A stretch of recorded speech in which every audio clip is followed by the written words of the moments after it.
Welcome back to the channel. This is Trendy Storm and you are watching first part of What If Kid Naruto Pranked the Uchiha clan too hard.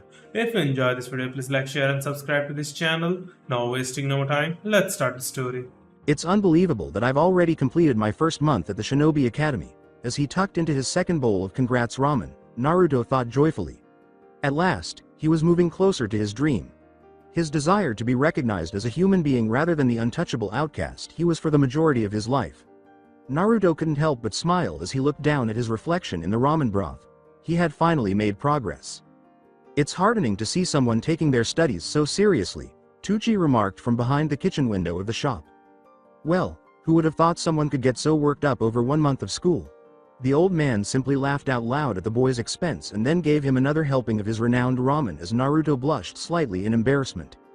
After 3 bowls, the young academy student rose from his preferred seat at the ramen stand and gave the man his coupons.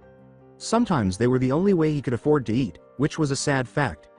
Itachi and his daughter didn't mind.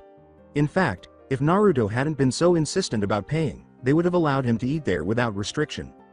He's also obstinate and forgetful. Naruto, you forgot some of your coupons. Come back. As he yelled after the blonde, the old ramen chef thought fondly, but it was too late. The boy had already gone speeding off like a miniature typhoon. Itachi pocketed the small crumpled pieces of paper and chose to simply place it on the boy's tab and end the evening. In particular, today had been a good day because he had already met 2 of his 3 needs. A full stomach and the knowledge that he was well on his way to his dream. Naruto had made the alleys of Konohagakure his second home, and he knew all the shortcuts through, over, and between them. He also found a safe haven from the many cold glares he received when he traveled out among the open populace of the village. Naruto said out loud, now to settle the third thing for today, pranking, before a cunning grin appeared on his face. Perhaps it was his desperate cry for attention, or perhaps it was ingrained in his DNA, but Naruto knew that nothing could compare to the rush of adrenaline he would get from playing a practical joke on an unwary target. Naruto, perched on one of the dark rooftops overlooking his hidden kingdom, looked down at the alleys with a genuinely foxy look until he noticed a flash of movement. Naruto switched to what he liked to refer to as his prank mode, as he turned his attention to the scene below and saw 3 black-clad men swiftly follow behind the object that had initially captured his interest. In class that day, Naruto learned how to compress his chakra into a tight, almost non-existent ball. He had mastered the ability through years of pranking, and it now came almost naturally to him. With a great deal of practice, not even most jonin could do this. He was filled with pride at the idea that he was more skilled than most jonin. And he used that pride to plan a prank that would surpass all of his previous ones while looking down into the dead-end alleyway. What should I do now? I could end the night by dropping 3 trash cans on their heads, but that would be so dull. I don't have the time to make a stink bomb without Hinata, but perhaps something along those lines. When Naruto saw the odd little girl trying to hide from the 3 men encircling her by squeezing herself into a ball in the corner, he gasped out of his thoughts. Naruto recalled the girl from his first day of class, who had a shy demeanor and would stutter whenever someone asked her a question. In his never-ending quest to gain acceptance from everyone, Naruto stepped in and answered the question for her, even though he was entirely wrong. The girl's response was polite, though, and Naruto assumed that she was at least someone he could befriend. As Naruto recalled silently, he turned a curious ear to the conversation below him. All ideas for making the men his newest victims vanished. What is she doing here, in a dark, back alley like this? He asked. From what I remember, she's the Hyuga heiress, closest thing to royalty Konoha has. Well, boys, what have we got here? One of the men, who was clearly the leader because the other 2 lacked the intelligence to know when to laugh and when to stop, said, it seems that the little Hyuga princess wandered away from daddy's bodyguards and found herself in a heap of trouble, before laughing out loud at his own joke. The leader quickly became agitated, and his intent to kill started to quietly seep out around him, interrupting his friend's awkward laughter in the process. However, Naruto saw something odd about the man from above as soon as he began to emit his murderous aura. For as long as he could remember, Naruto had been able to read people's moods and auras without even looking twice, which is why he trusted Itachi and Ayame because whenever he looked at them, all he ever saw was an aura of kindness radiating from them. What's with this guy? Since when did his aura change so suddenly? He asked silently, keeping his eyes on the man in question. This man's aura, however, was chaotic, angry, and positively reeked of horrible intentions. Naruto watched as the aura flared up, knowing from experience that the man was about to attack, and without hesitation, he dropped down on the unwary offender and planted his foot squarely on the back of the man's head. The dark-haired man took a moment to regain his balance, then shrugged off his two lackeys before glaring at Naruto with a furious expression. With care to avoid bringing up the Kyuubi or any of Naruto's peculiar characteristics, the man questioned, "Where the hell did this kid come from? Hey wait, isn't that the Kyuubi brat? How the hell did you sneak up on us?" But the blonde merely grinned to conceal the tightly suppressed thrill he was experiencing from a job well done. Naruto responded arrogantly, "I don't know, maybe because you guys have shitty sensory awareness," which made the Hyuga heiress gasp at his profanity. Naruto eyed the three men in front of him and muttered, "Oh, I forgot she's from the high society. The only time they cuss up there is if someone gets the stick pulled from their asses." The leader appeared to be the only one present with any malicious intent, based solely on his observation of them. The other two appeared to be followers incapable of independent thought. The leader was the first to attempt to push past him, as he had assumed. The leader said, "Oi Gaki, this has nothing to do with you. The little Hyuga bitch ran into me on my way home. I don't take kindly to unprovoked attacks, especially when there is no apology involved," before receiving support from his two friends. Throughout the entire conversation, Naruto kept his gaze fixed on the man, reading his aura as he spoke. Even though Naruto had only known Hinata for a month, he boldly declared, "Well, I think you're full of bullshit. There's no way someone like Hinata would run into someone on purpose, and even if she ran into you accidentally, which I'm sure she didn't, she's the type of person that would try to break their back for your forgiveness." Unbeknownst to Naruto, his words had somewhat improved the depressed girl's low self-esteem and lifted her spirits. "I've never heard anyone say anything like that about me. Thank you, Naruto-kun," Hinata said softly as she observed the rapidly developing scene in front of her. The ringleader looked into the 7-year-old's eyes and thought angrily, "That damn Gaki is starting to piss me off." The brat's blue eyes seemed to sparkle with an inner fire unlike anything he had ever seen, as if they were looking through him and into his heart rather than at him. Little did he know that he was only half right. The game of deception and misdirection would be all too easy now that the seeds of doubt were in his opponent's mind, and Naruto smirked when he saw the familiar sight of uncertainty flicker across his opponent's face and aura. Forming a quick seal, Naruto discovered from some after-school practice that the seemingly impossible bunshin could be easily done if he just compressed his chakra as he was doing now. In an instant, 10 Naruto appeared in a bowling pin array, each flanking the back of the other.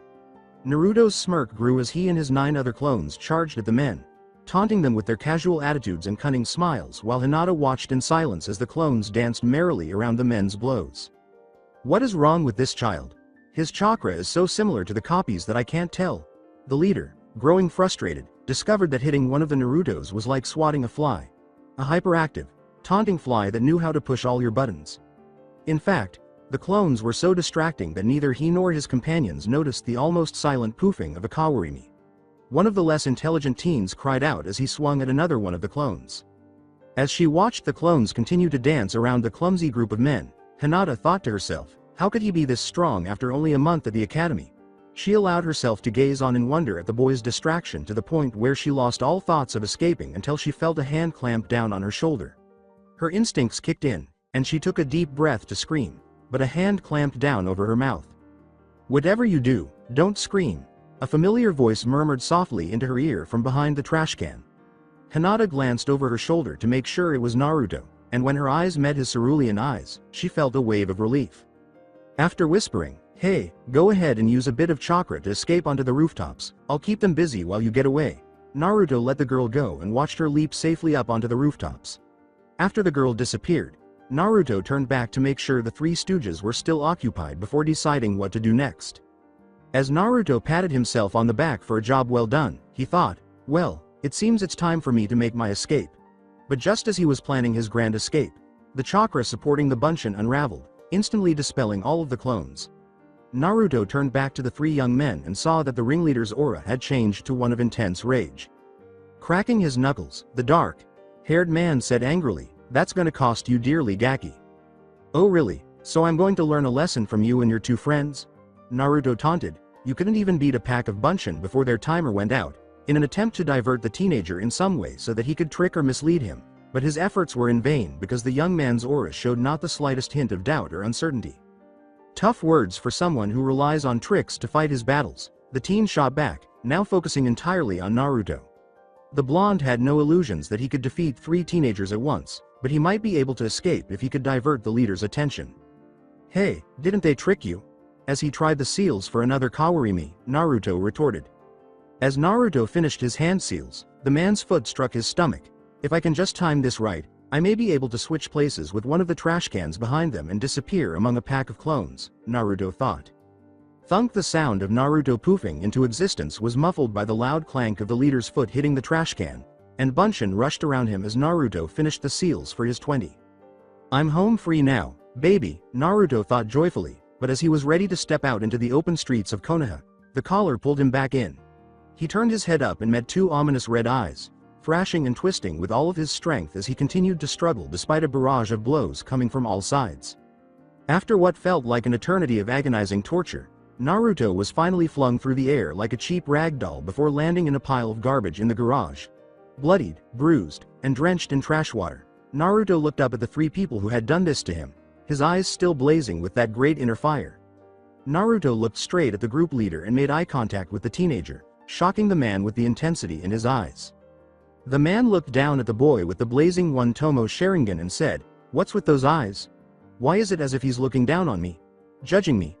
Hey, stop looking at me like that, Gaki, before I take your eyes out as well, and remember this. Because this is how you will always be, trash at the feet of greatness. Nothing, not those Hyuga bitches' eyes, nor your eyes, can ever compare to the eyes of the Uchiha's Sharingan," he said. As the men left him in the trash, Naruto glared at their backs and burned that as well as the pattern painted on the group of teenagers' backs. As he dragged his battered body out of the trash, Naruto swore angrily, "I swear that all those bastards are gonna pay." Since no one was around to label him a monster or a demon, he didn't care that his rage was evaporating in waves. At least that's what he believed. The young child had no idea that another audience member had a fully formed Sharingan and an interested gleam in his eye. Shortly after sunset, while surrounded by soiled clothes and empty ramen cups, Naruto reviewed his plan once more. Although it seemed straightforward on paper, sneak in, trash the place, and then sneak out, in reality, it would be much more difficult. Fortunately, he had all the necessary tools. He first caught Iruka as he was leaving the academy for the day. Naruto tried to be as evasive and innocent as possible when explaining his sudden curiosity about the Sharingan, gleaning as much information as he could. Lying to Iruka had proven more difficult than Naruto had anticipated because he was one of the few people who exuded trust. Recalling the altercation he and Iruka had over the bruises on his arms and faces, Naruto thought, "But if he knew what I was planning to do, he would go all mother hen on me." He had told Iruka that he was experimenting with some new training, and he wasn't entirely lying because saving Hinata required all of the ninja skills he had acquired. Building on step 1, Naruto used a little fast talk to persuade Iruka to retrieve some of the village's maps and schematics from the library with permission from his teacher. It was challenging to study the maps with Iruka because the academy professor would notice if he showed an excessive amount of interest in the layout of the Uchiha district. Naruto therefore started devising the most efficient route from his apartment to the Uchiha complex and back. As he changed into his most covert outfit, Naruto told himself, "Take the alleyways there and the main road back. If someone tries to come after me, I can look as innocent as possible." He believed that wearing all black would be the best defense against an enemy with a world-renowned Dujutsu, even though he had scored the highest on the stealth section of the entrance exam out of all the upper classes in the academy. Naruto pulled his hood up and wrapped black gauze around his shins and forearms before putting on the shirt and pants. Armed only with the set of kunai he had been given after passing the academy entrance exam, he was dressed in the traditional ninja garb. He wasn't going there to fight anyone, even though he was armed. Naruto carefully tucked the few bottles of spray paint he had been saving into the hidden sleeves of his outfit, thinking, "No, these kunai have a much bigger part to play in this revenge." After grabbing his black backpack and carefully going over every aspect of his strategy, down to the last T, Naruto headed for the door. As soon as he grasped the handle, he began to feel anxious. "There's no turning back once I leave this apartment," Naruto told himself in a last-ditch effort to regain consciousness. His safest and most secure option was to leave well enough alone, but if he did that, he wouldn't be Uzumaki Naruto. Before crossing the threshold and entering the night, Naruto reached up to his hood and pulled the thin flap of fabric across the lower portion of his face, hiding it behind a black veil. "I did it at last." As he drove home in the dark, Sasuke thought proudly, "I finally hit all the bulls." Eyes on Itachi. Sans shuriken course. He had only been at the academy for a month, but he was already making quick progress. Just a few days ago, His father finally acknowledged him after he had been diligently practicing his shuriken skills as directed by his brother. I've grown up and am now a complete Uchiha who can use the Grand Fireball technique, also known as Gukakyu no Jutsu. Now that he knows that, father even said it, as he turned the corner into the Uchiha district, Sasuke thought. He even said, "As expected of my son."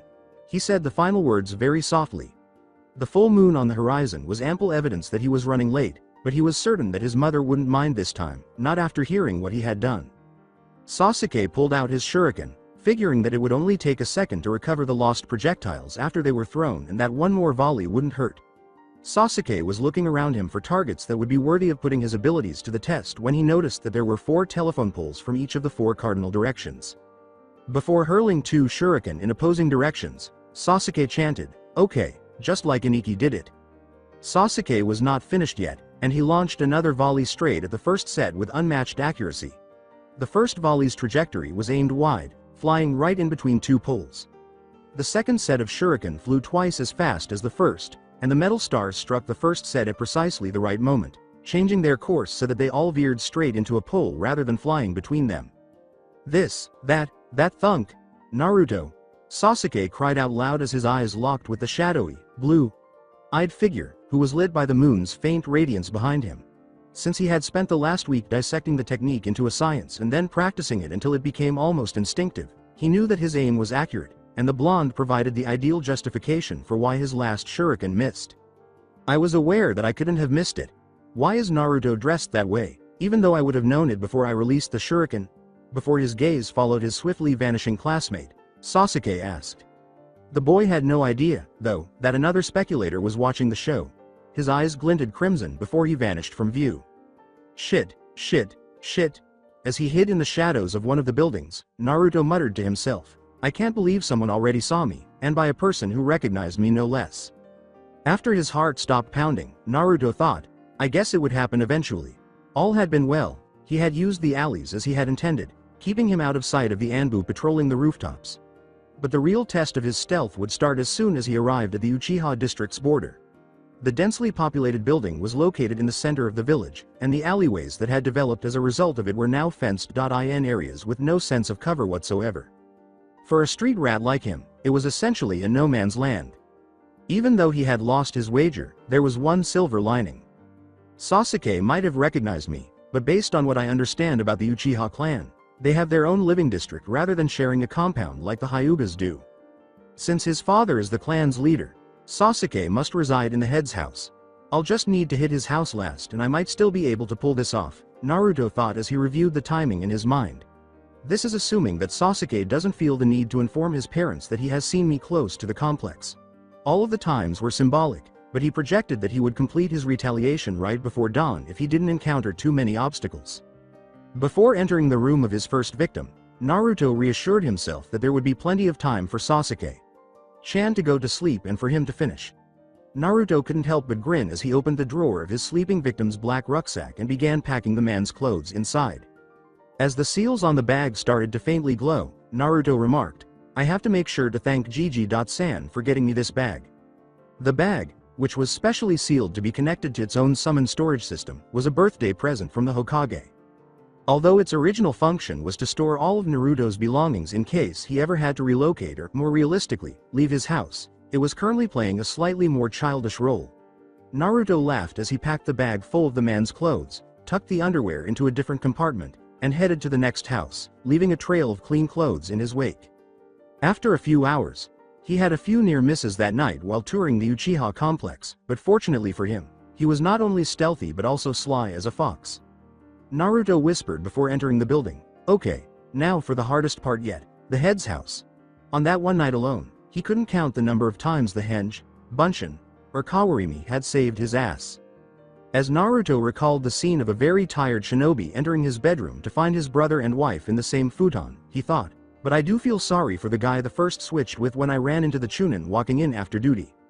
Fortunately, Naruto had followed his instincts and used a replacement rather than a transformation, or else he might have ended up thrown against the wall by one irate husband. "Because, the last thing I need is to be caught here with a trail of the clan's clean clothes behind me and all of their underwear in my backpack," Naruto said. putting aside the thoughts of domestic violence and checking to make sure his chakra hadn't expanded from its compressed form as he entered the first room. How can someone live in here?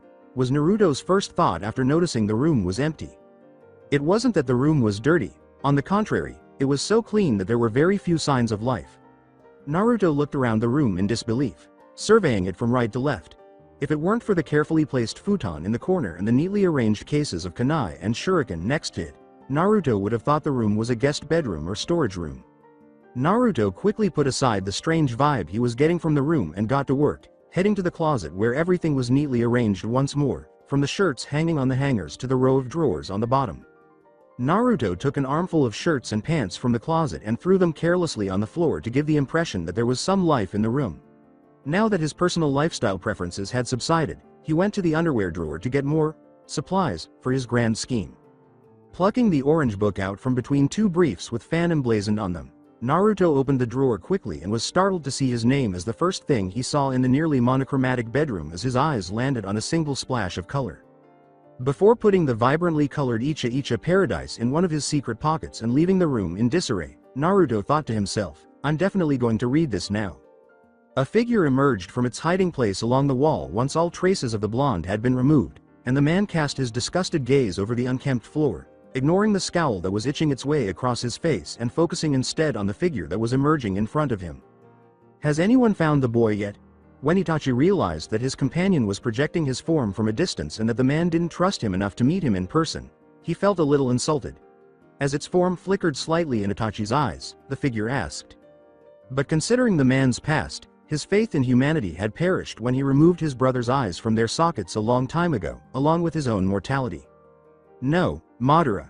Sama, the boy is exactly as you described him, as crude as a novice shinobi in his execution, but also as shrewd and astute. But there is one exception to the data you gave me. I doubt I would have been able to react in time when he opened the door on me, and the boy is able to suppress his chakra to almost absolute nothingness," Itachi said, bending down to one knee and speaking to the man. "Grow my apprentice. The boy's appearance seems to me to be a portent, and a bad one at that. Cunning and deception are among a fox's best qualities, and this boy has clearly been blessed by the Kyuubi itself. Otherwise, how would he be able to employ such sophisticated skills?" The roaring flame of ambition, which he and his brother shared before he stole his brother's light, was visible in the depths of the Uchiha's obsidian gaze as Madara said softly, "I think that now isn't the time to act, as acting against a fox in the midst of its vengeances has never been a wise decision." Speaking to himself and his young apprentice, Madara concluded out loud, "His ambition will be the death of me. Therefore, now is not the time to proceed with our plan. Patience will be our reward tonight in hopes that we will achieve victory another day." The flickering creature in front of Itachi vanished, leaving behind only a residue mist of chakra. "Hi Madara. Sama. I will keep an eye on the young fox for the time being. His involvement tonight was not unwarranted and I will see if I can play it to our advantage," Itachi responded. Itachi activated his Sharingan once more and vanished into the walls as well, going back to his task of keeping an eye on the young fox. Unaware of the conversation that had taken place just a few feet behind him, Naruto slipped up to the next room. But Naruto's only concern was his next victim. Cunning Uchiha were the last thing on his mind. Naruto entered in the guise of a wraith by silently sliding the screen door ever so softly.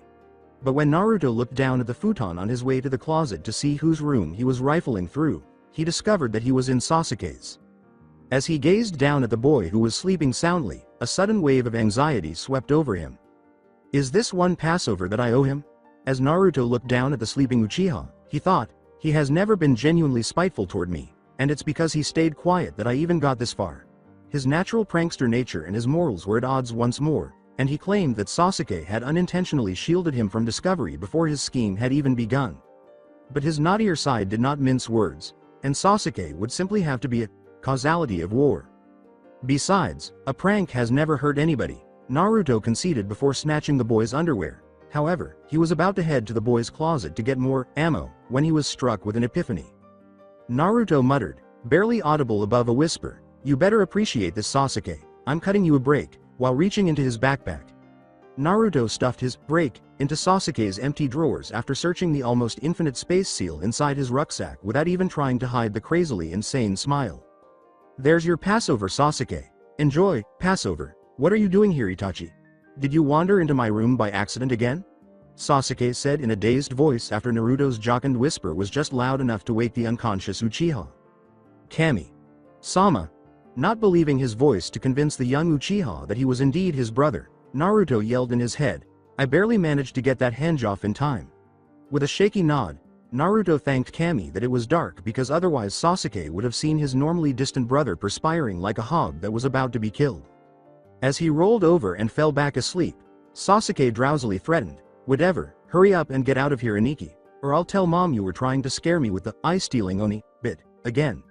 Naruto exhaled, but he held off on releasing the henge until he had reached his destination and was safely out of Sasuke's room.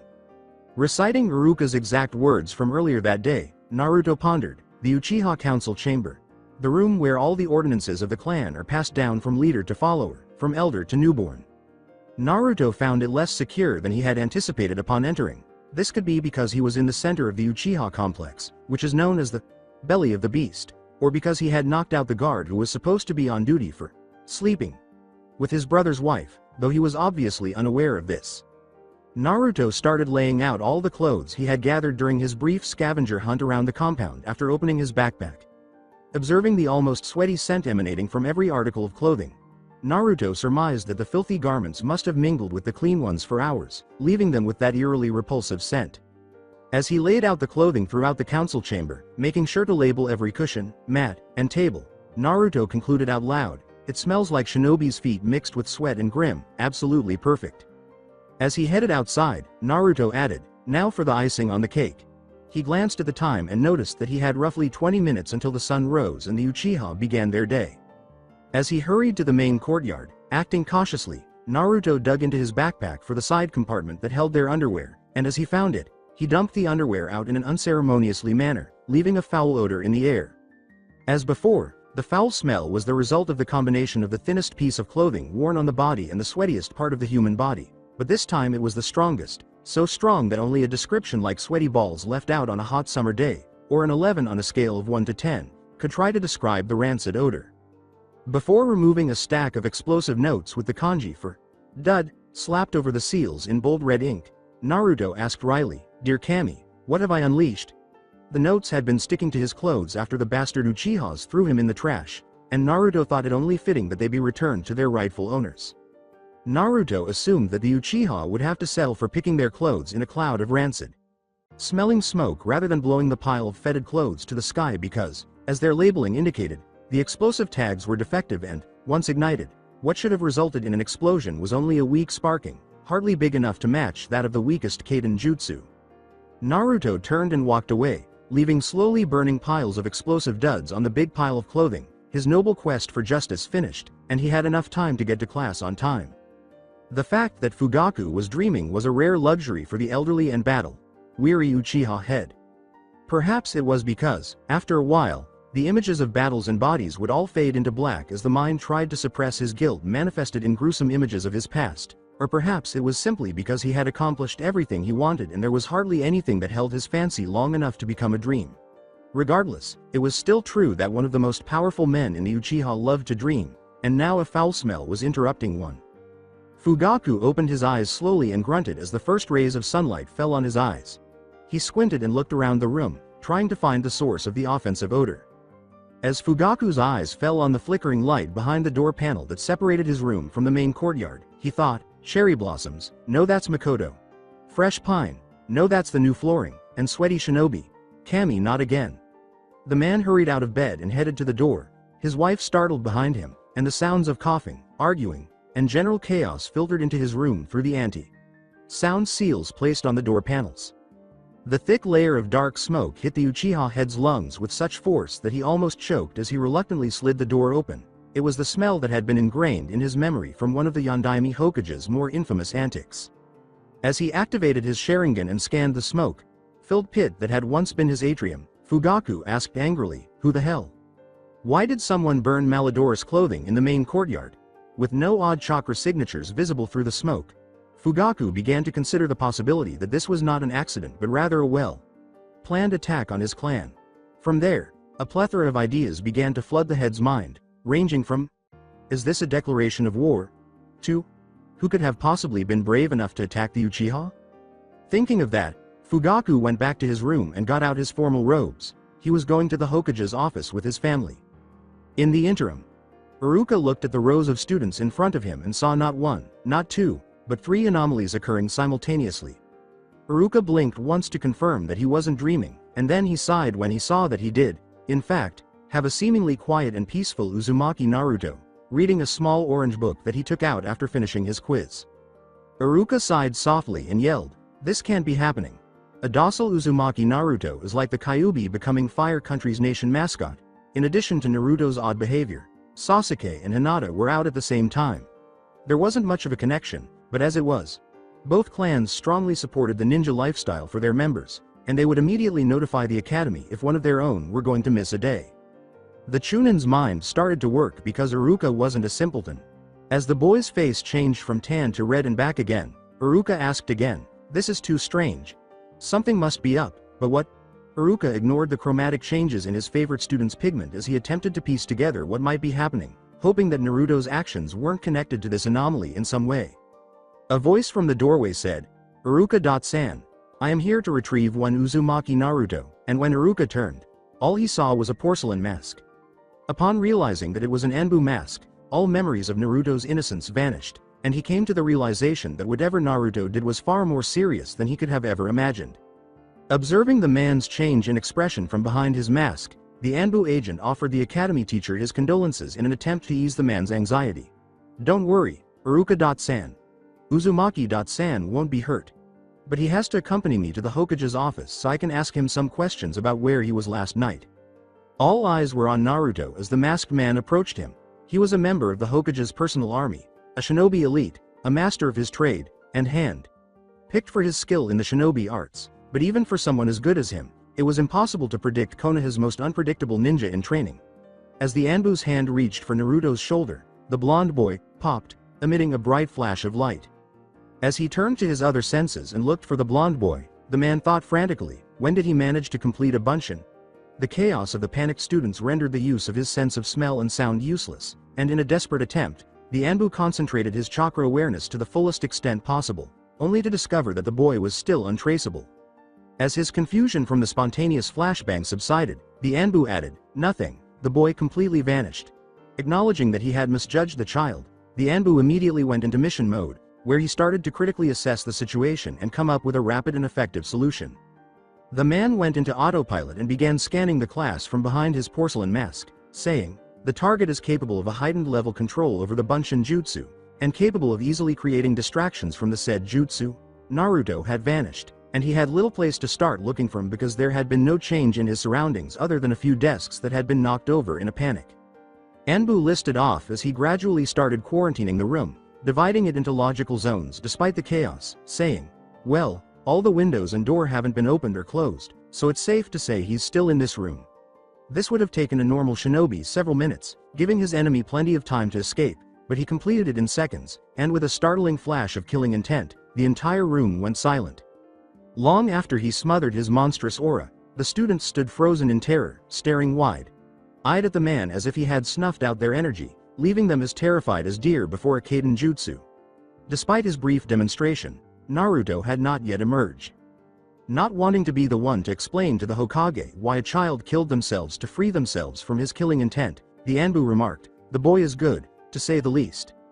I had planned to use enough killing intent to freeze the boy up long enough so that he would appear from wherever he is hiding, without causing most of the students to vomit or, kami forbid, succumb to their darker impulses." With a sigh, the Anbu displayed his first obvious sign of frustration as he marched up to the closest student and started to examine him with all of his senses. The process was quick because most of the students were not very good at hiding their chakra from him, and the Black Ops agent knew that he would find his target as soon as he encountered even the slightest resistance. In the meantime, Naruto, disguised as Hinata, stood on the far side of the room and thanked Kami for the fact that the girl was extremely shy and barely noticed by anyone in the class. As time passed without stopping, Naruto observed Iruka helping a pale-looking kunoichi who had just lost all of her breakfast because of the Anbu's display. "Now what do I do?" Naruto asked, a little shaken by the Anbu's previous display. For once, the villagers' glares helped him because he was now able to suppress his own murderous intent, which was made possible by the constant barrage of it.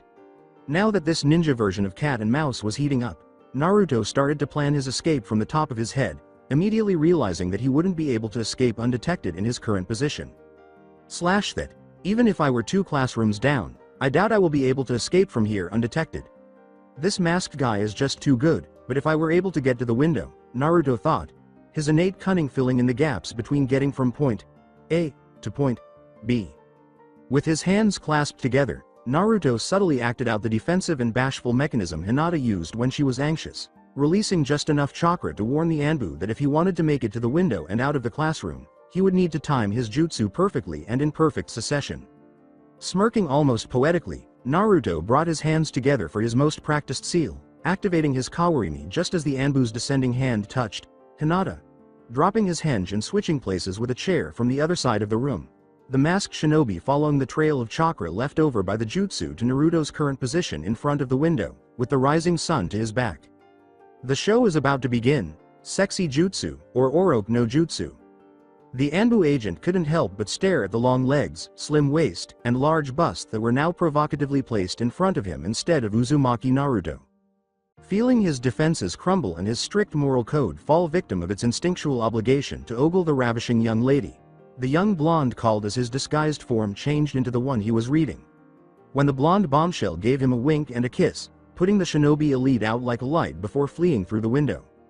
Naruto laughed out loud as he left a class full of traumatized kids behind and made his way to his back alley kingdom. If they want me, they'll have to catch me first, he thought merrily before disappearing into the day's shadow. The chase had begun, and the stage had been set. Not immediately after. From the back alley slums of Konoha all the way around to the still smoldering Uchiha district, it had been the longest and most drawn-out chase Naruto had ever led anyone on. It ended at the sight of Naruto's final evil scheme. As his eyes moved from side to side, slanted with a cautious, yet cunning light, Naruto thought, the Hokage monument. The boy eyed each of his pursuers passively, noting their strengths and weaknesses for future reference, just in case they had to catch him again. Naruto simply stared into each of his pursuers' tired eyes, and they all had the same expression of irritated awe as they gazed at the slightly winded child who had led them on a death marathon worthy of Maeda Guy himself before they were finally cornered. Not that they'd volunteer, unless ordered by the Hokage himself, he said. All of his pursuers instinctively covered their eyes as Naruto's hands suddenly came together in the ram seal. Throughout the arduous ordeal, Naruto had used that seal for a variety of techniques, such as flashbang bunshin, multiple bunshin, and his personal favorite, the Oroku no Jutsu. Needless to say, the retrieval team had grown tired of the boy's jutsu. If he had his way, this chase would continue all night, and since the sun was still high above his head, it didn't appear that they would be stopping anytime soon. Being confused, blinded, and blasted away by your own sexual fantasies come to life would do that to you, Naruto thought joyfully before escaping yet another attempt to capture him. The boy was about to dash away when a hand suddenly reached out and grabbed his collar, yanking him cleanly off the ground and 2 feet in the air, where he struggled humorlessly against the man's impossibly strong grip. Seeing the boy struggle futilely, the man directed a heavily suppressed dose of his killing intent directly at the blonde in the hopes of knocking him out, but the emotion only served to highlight the Anbu commander's porcelain smooth dog mask. The momentary shock passed before both his peers and the captive noticed, and the Anbu agent pricked the back of Naruto's neck with pinpoint precision in one skillful motion before the boy's world went black and his body went still. Naruto continued to struggle, much to the amazement of the men and women around him and even more so of the man holding him. As he slung the 6-year-old culprit onto his shoulder and turned to face his relieved comrades, the dog Anbu remarked, "There's no way I should have needed to use such a technique to subdue a child. The killing intent alone should have been enough to knock out a chunin if directly aimed at them, but this kid just took it as if it was a light tap on the shoulder. For this, I had to complete my Icha." To his peers' dismay, the Anbu commander yelled, "If you all had so much trouble catching this lil guy, you need to go back to the basics." In reality, the Anbu doubted that even he could have caught the blonde, assuming he maintained the pretense of returning him unharmed, had the boy not been in such an open area or distracted. Before vanishing in a shunshin to the Hokage's office, the Anbu added with an invisible wince, "Well, so much for my break. Naruto and Kasumi will have to wait for later, as I'm positive the Hokage will want to see this kid now."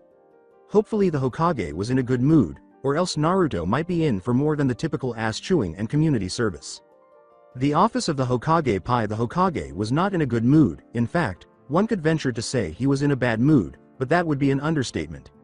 No, A bad mood would have been another pile of paperwork to finish or someone interfering with his private time to relax with his copy of Icha Paradise, the Golden Collector's edition, but this was something much more serious.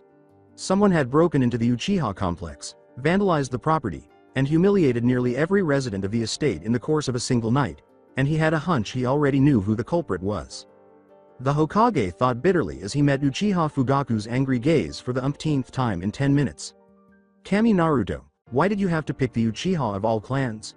Any other clan would have been fine and probably would have laughed it off as a particularly unfunny joke, but the Uchiha, the Nara, the Yamanaka, the Akamichi, the Hyuga, well maybe not the Hyuga, but any of the others would have been fine, but the Uchiha.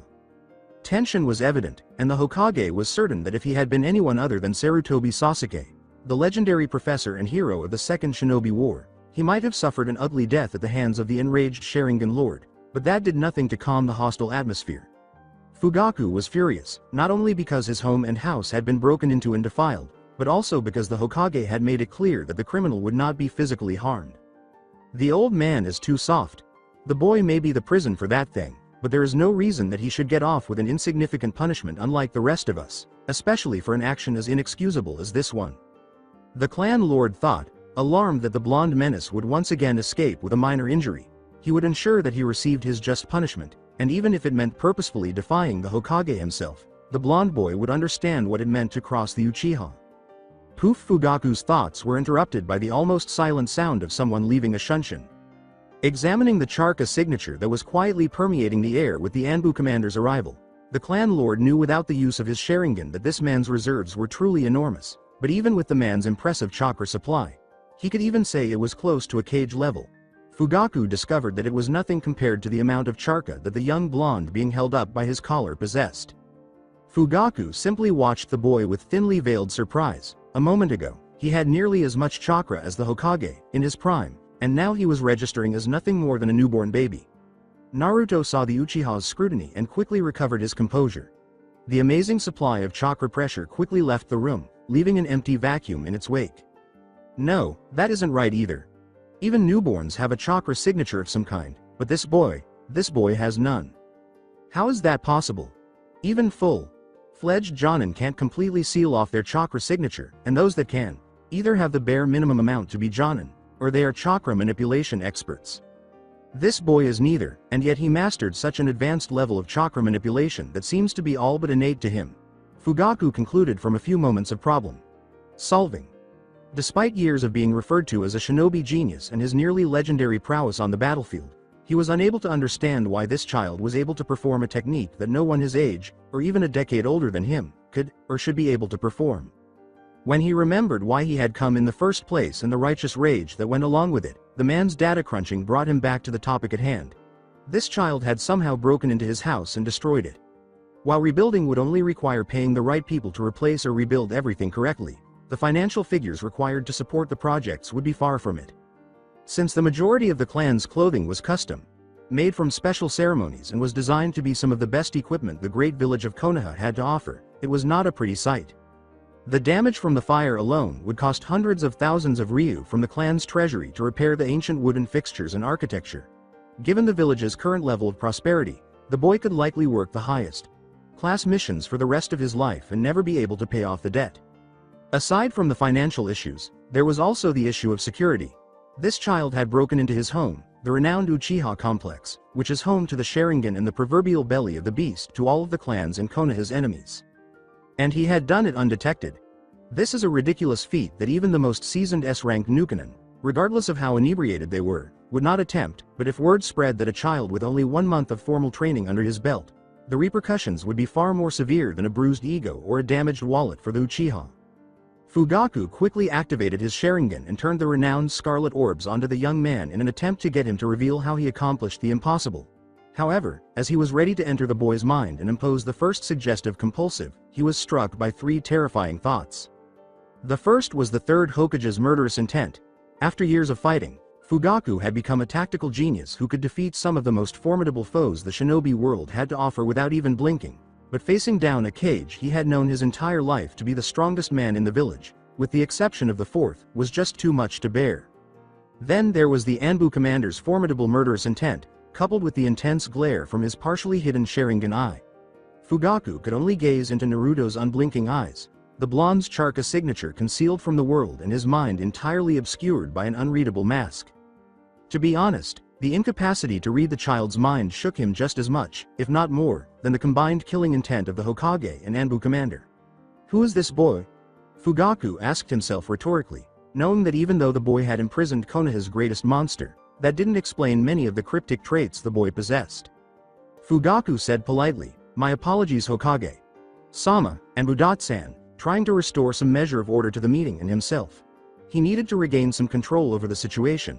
The boy was guilty, that much was clear. He just needed to be patient long enough for the boy to make a mistake and the Hokage to realize his mistake.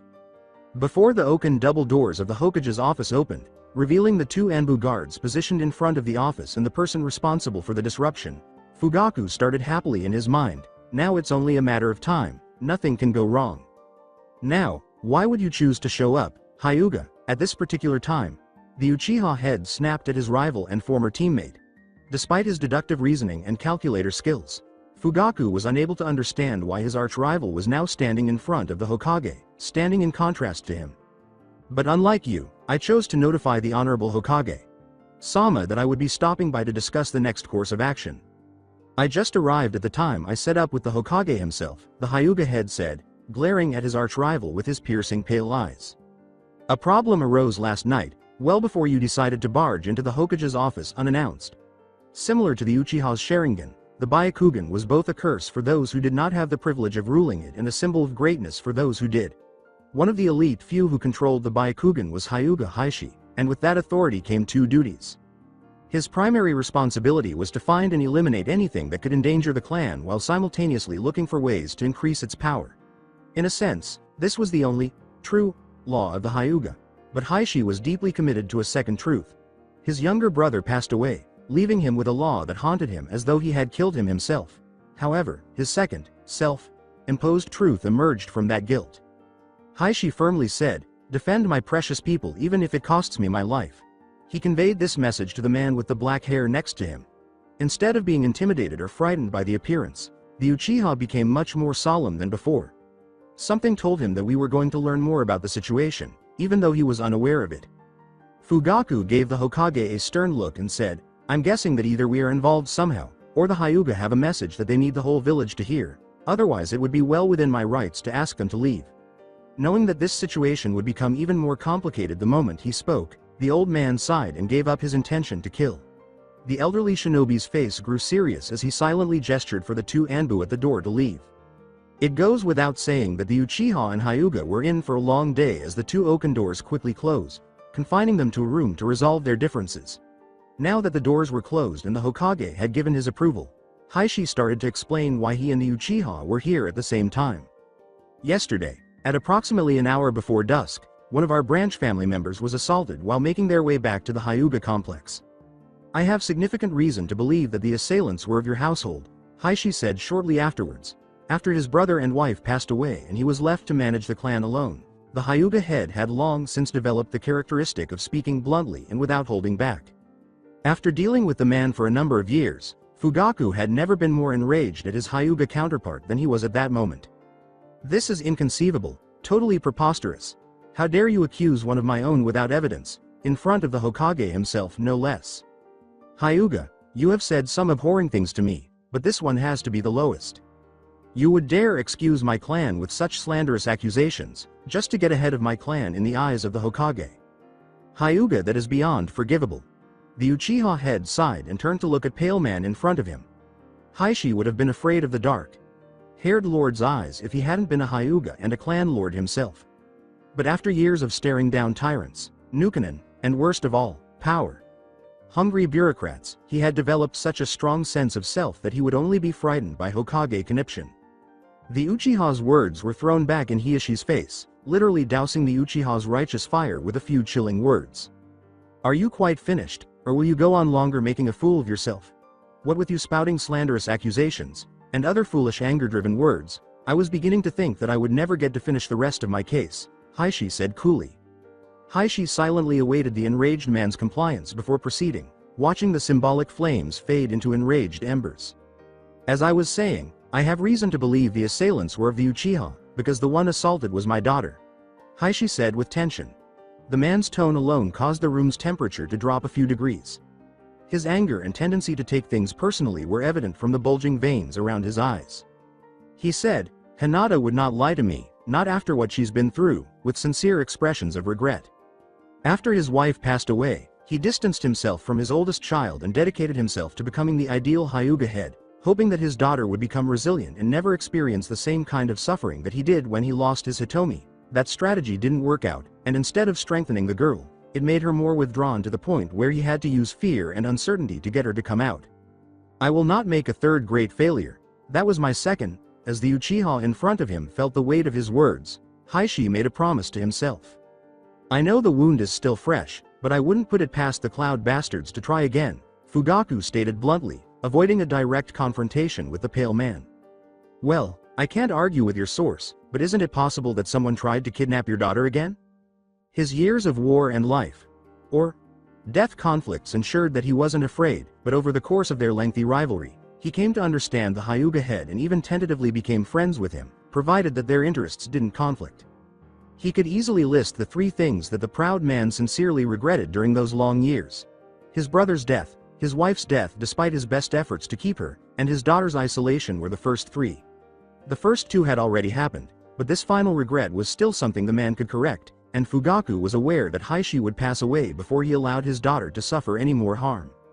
Fugaku grinned at the idea and understood why Heishi was behaving in such a cold and aloof manner. He doubted that there wouldn't be a full-scale conflict between the 2 clans right now if he hadn't. Heishi calmly said, "I see you've come to realize the complexity of the situation," the icy rage in his voice fading to a cool breeze. They were as readable to each other as 2 open books in terms of understanding, but neither man would ever really like the other. The Hokage briefly laughed at the idea, but he couldn't help but believe it, so he gestured for Naruto to step forward with a flick of his wrist. Knowing from the wide range of emotions just shown that this had gone well beyond simple retaliation, the blonde stepped forward with timidity. Naruto met Hiashi's gaze and Fugaku's glare, but he did nothing but watch passively as the 2 men resumed their conversation about the situation before it eventually shifted to his involvement. "So you're telling me that your daughter was cornered by one of my younger, more passionate kinsmen before this boy here came to her rescue and fought him off just long enough for her to escape?" Fugaku responded with skepticism. "Precisely, only it wasn't just one, there were 3. Otherwise how else do you figure a junior member of your clan managed to subdue and replace her caretaker without her noticing?" Heishi responded. Regardless of the implications, both clan lords were aware of the Hyuga's superior strength in terms of both numbers and overall strength. The Hyuga stalemated themselves by only teaching their main branch the complete teachings of Jyuken, which was really the only way the Uchiha even fought them. Furthermore, only 25% of the clan had the capacity to become fully proficient in the art, given that the main-to-branch family ratio was 1 to 3.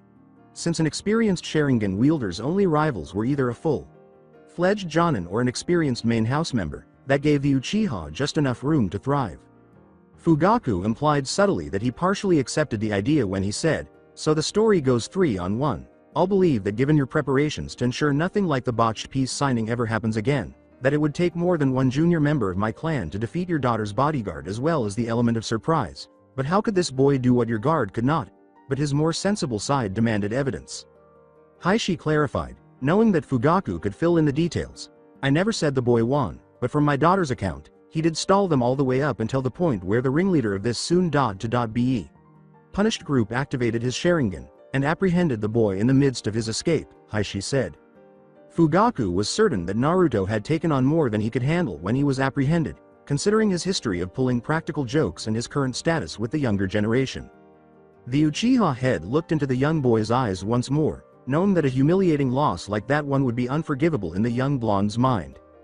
As the roaring fire that stood in for Naruto's unbreakable spirit pressed against the boundaries of the blonde's mortal body and threatened to swallow the Uchiha leader whole, a flash of light caught Fugaku's attention. He had unquestionably discovered the culprit who had damaged his house and the unsettling reason behind it. But another feeling, one of immense relief, overshadowed the thought. For an elderly, retired warrior like him, seeing someone so young with so much fire inside of him was a welcome change of pace. The clan lord was silently reminded of 2 of the greatest people he in the world had ever known by the sight of it alone, which raised a wistful bubble inside his chest. "The boy definitely looks like both of them." If Minato were present, I wonder how he would respond. Knowing that the just and fair Hokage would only have one choice, the Uchiha asked himself. Hokage.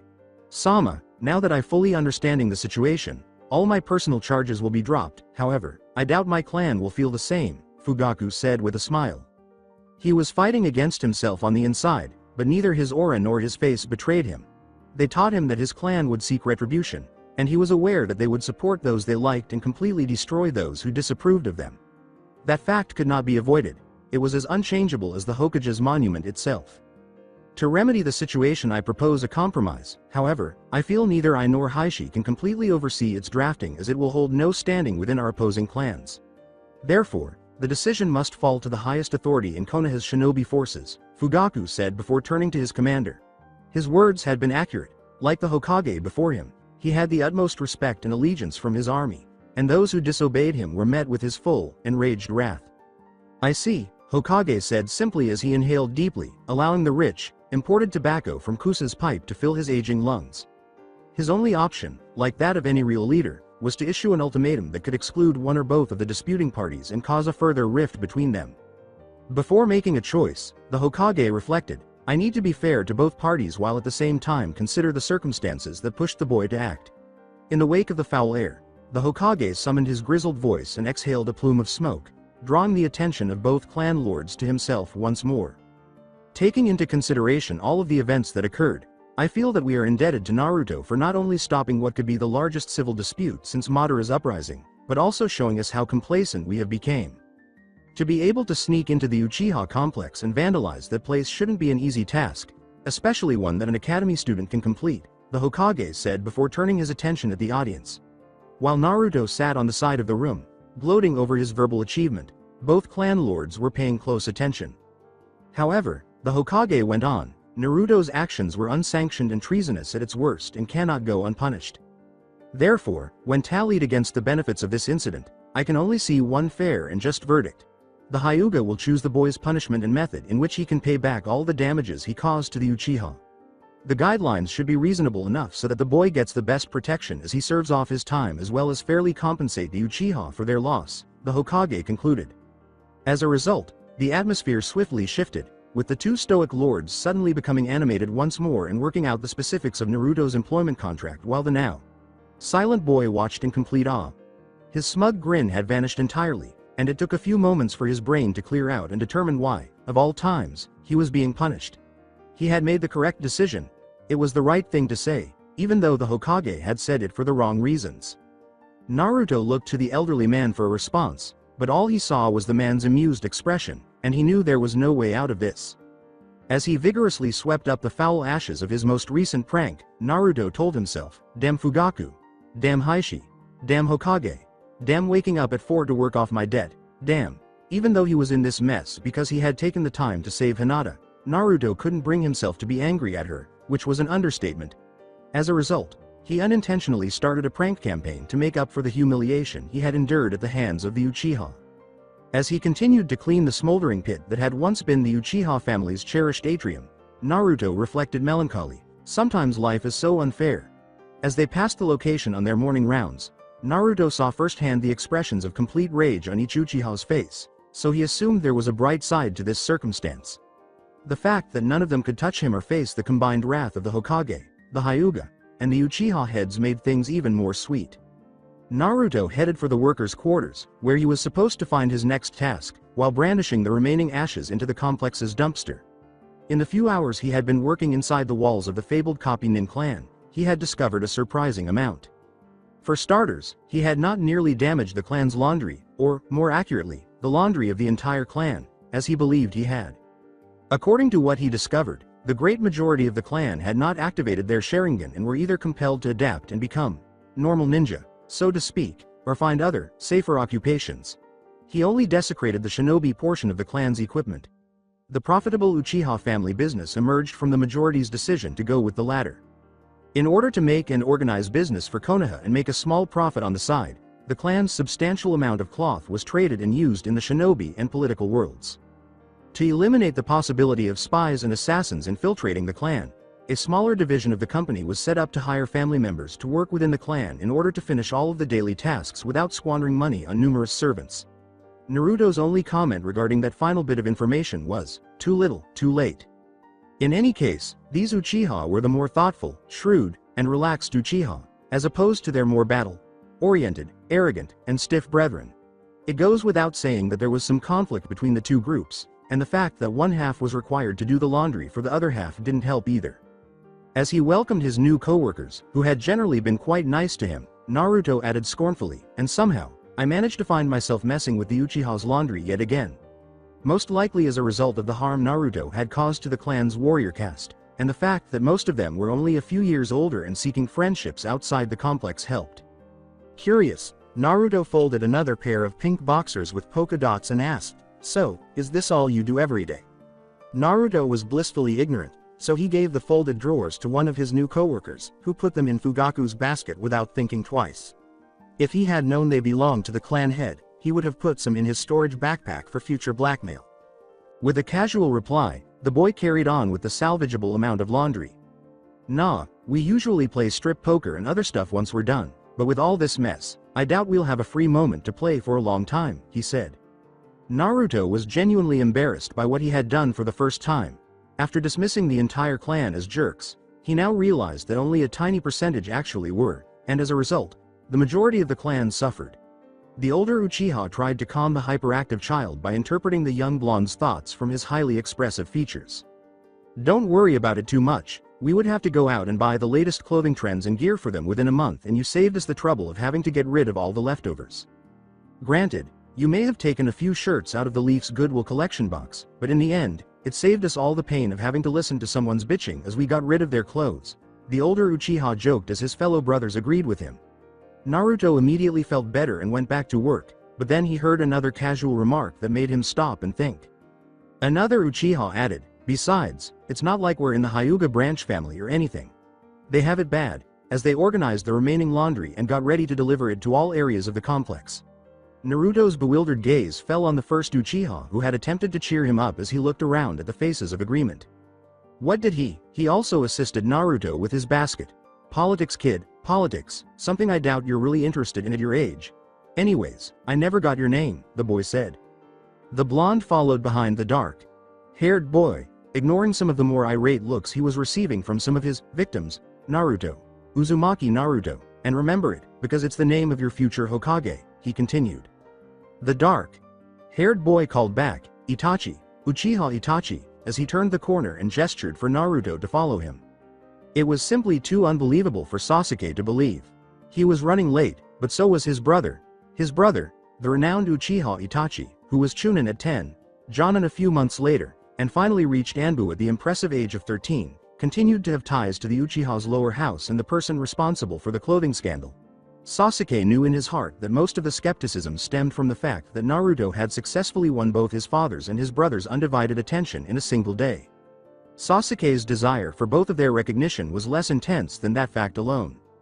How is he able to be so carefree? Is he unaware of the trouble he has caused? Or even better, his current predicament? Instead, the dobe ought to be pleading for forgiveness for his transgressions. And yet, he manages to walk on as if none of that phases him. Sasuke thought in silence as he observed Naruto engaging in a lively conversation with his brother. As if to add insult to injury, his father passed him by without saying a word, his gaze fixed intently on the scene before him. Fugaku yelled, his glare unwavering and his posture displaying his irate mood. "Buka, subordinate. What are you doing? It's almost 8, and you still haven't finished up yet. Your tardiness will not be tolerated, and any failure will be seen as an ineptitude on your part," he said. For two of the three people in the hallway, seeing Fugaku act anything other than blasé toward everything around him was nearly shocking. But Naruto had witnessed the Uchiha head's rage, and even though he would never publicly acknowledge it, the elderly man terrified him to no end. Sasuke hurried by, but Naruto hardly noticed him as he scurried into action, carrying 2 basketfuls of fresh, clean linens away.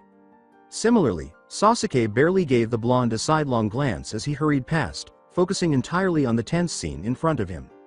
Sasuke could tell that his father and his older brother were engaged in a silent conflict even though no words were exchanged. Then Sasuke understood that their father's treatment of Naruto had offended Itachi. The idea itself made him sick to his stomach, but as the consequences became clear, Sasuke saw that Naruto could elicit a more powerful response from his father and brother than he had ever been able to. Even though his father reacted angrily, it didn't stop the thoughts from raging in his head as he watched his father and brother glare at each other. As the two colossi separated from their heated argument and parted ways, Sasuke thought bitterly, "He's managed to get everything I've ever wanted, both respect from my brother and attention from my father." The dark-haired boy was so absorbed in his thoughts that he barely noticed the swishing robes approaching him until he heard his father yelling at him as he went by. "You shouldn't tarry either. Your progress in the shinobi arts leaves much to be desired, or should I bring up your last report card?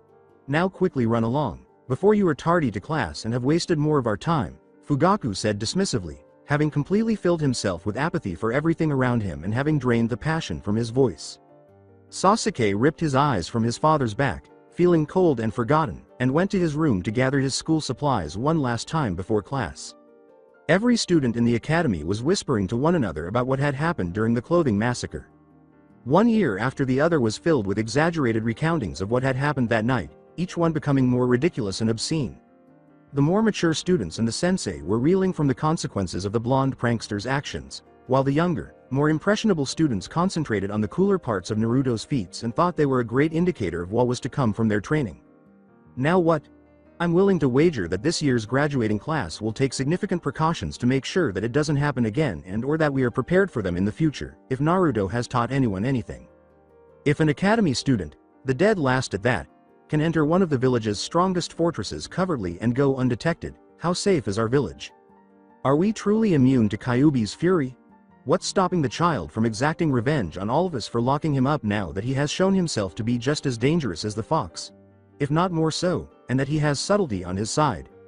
But the boy in question entered the room before any more thoughts along the same lines could be evoked, and the growing hum of conversation abruptly died down into a dead silence, leaving only an awkward blonde standing in awkward silence. In the now buzzing silence, Naruto made his way to his seat and tossed his glaze to Iruka, hoping in silence that the academy teacher would spare him the agonizing scrutiny. Iruka thought, "Naruto, you are a handful," then sighed and called the class's attention. "Quiet. That's better. Now I know all of you have heard some retelling or another of one of your classmates' escapades 2 nights ago, so I will say this once to ensure we are perfectly clear on this subject. The event that transpired last night is officially an S-class secret," Iruka said with a firm tone. Iruka swept his eyes over the room, adding a hint of murderous intent to his gaze in order to make his point. Iruka concluded with a smirk, saying, "And now that I'm sure everyone's listening, so any unwarranted discussions of the subject can be considered a serious breach in protocol, and may even be considered high treason against your village." Although he was telling the truth, neither the Hokage nor the council would ever consider putting an academy student on trial for high treason over something as trivial as gossip, but he reasoned that if the mere prospect of more homework was enough to deter everyone but the most ardent busybody, then this would keep even the ever talkative Yamanaka Ino and Haruno Sakura quiet for at least a week. As he had predicted, every student in the class, including the dreaded pair, dropped the conversations like rotting trash. Iruka led the class out into the courtyard after saying, "Now that everyone appears to be present, how about we begin the day with a little sparring practice?" Regardless of the type of teacher, ushering a class of more than 30 students was no easy task. For Iruka, this task was particularly challenging because, in addition to having an Inuzuka in his class, he also had an Uzumaki. Naruto was a handful, as anyone older than 12 knew, and hell, anyone who had the unique privilege of being the target of one of his pranks knew that. But when Naruto left the classroom and entered an environment where he learned best, the jovial, prank-pulling, classroom Naruto that everyone knew and detested was transformed into a submissive and obedient student by this Naruto. Students, pay attention. The goal of this exercise is not to determine who is the best at taijutsu in terms of strength, speed, or skill. Iruka said sarcastically as he started to watch the first match. This exercise is to get a good gauge of your current levels in the martial arts after a month of practice, so don't be embarrassed if you lose or don't do everything completely perfect. We'll have more than enough time to stamp out those problems in the years to come. The orderly sparring swiftly devolved into a tumultuous altercation between two boys, demonstrating that the majority of the kids had not paid much attention during the previous month of instruction. Iruka split them up and let out a loud sigh before starting a well-practiced speech that even as an academy student, Iruka's teachers use. "Students, like I said, this isn't about fighting and winning, it's about judging your current skill level and finding what you need to improve on. Therefore, before we continue, I'll have to find someone. Ah, Sasuke, you have been instructed in taijutsu by your clan, right? Iruka responded to the young Uchiha. Sasuke nodded absently and moved forward to face his teacher, his thoughts drifting elsewhere. Reflecting on all the lessons he had learned since he could stand, Sasuke remembered all the times his older brother had completely thrashed him. Sasuke knew what it was, but Itachi called it instruction. The unpleasant activity that Itachi liked to refer to as training was actually free shots that were given to him without mom's help, and boy did Itachi take his shots. As Iruka so eloquently described the so-called instruction, the young boy's mind was filled with memories of armbars and shoulder tosses. It's unbelievable that I nearly forgot about all of the training exercises I had to complete with Itachi. Before another thought struck him, Sasuke thought jealously, I bet he'd never do that to Naruto. It's almost like we're not even related. It was cunning, if not outright wicked, but it made perfect sense to Sasuke. Sasuke asked calmly, never revealing his true intentions, Iruka, Sensei, do you mind if I pick my opponent? Iruka began slowly as he eyed the boy with the raven hair. I don't see why not, but make sure, and he had good reason. Before he could finish, Sasuke called out his opponent. Sasuke smirked arrogantly at the younger boy and said, Naruto, I challenge you, that's if you're not too chicken buka. The challenge was then made. The students in the crowd oohed softly as they paid close attention to Naruto's response, which he naturally gave because he is a natural. Well, it seems as if Captain Panty Pants wants to get a little revenge for last night's little prank, then I have no problem with that, just as long as it's okay with Iruka. Sensei, Naruto responded as he addressed Iruka. No one knew exactly what Naruto's return meant. Everyone, that is, with the exception of a furious Uchiha Sasuke, who was furious at the public reminder of what Naruto had done to him. It's unbelievable that he said that out loud, since all of his drawers had been stocked with various kinds of underwear. Sasuke thought angrily as he remembered rushing from room to room looking for some male underwear. It's possible that I saw some of mom's. With a shudder, Sasuke pondered before focusing on Iruka as well. Iruka thought longingly as he observed the determined gleams in both boys' eyes. I should have seen this one coming. I miss the old days. Before allowing the two to fight, Iruka thought it would be best to establish some ground rules because he knew neither would accept no. Iruka told them, okay, but remember no jutsu. While looking at them both, according to the reports, Sasuke was able to execute mid-ranked Kaden jutsu, while Naruto had learned all three of the academy's graduation jutsu in a month. Given their current state, precautions had to be taken even though neither should have been that advanced so quickly.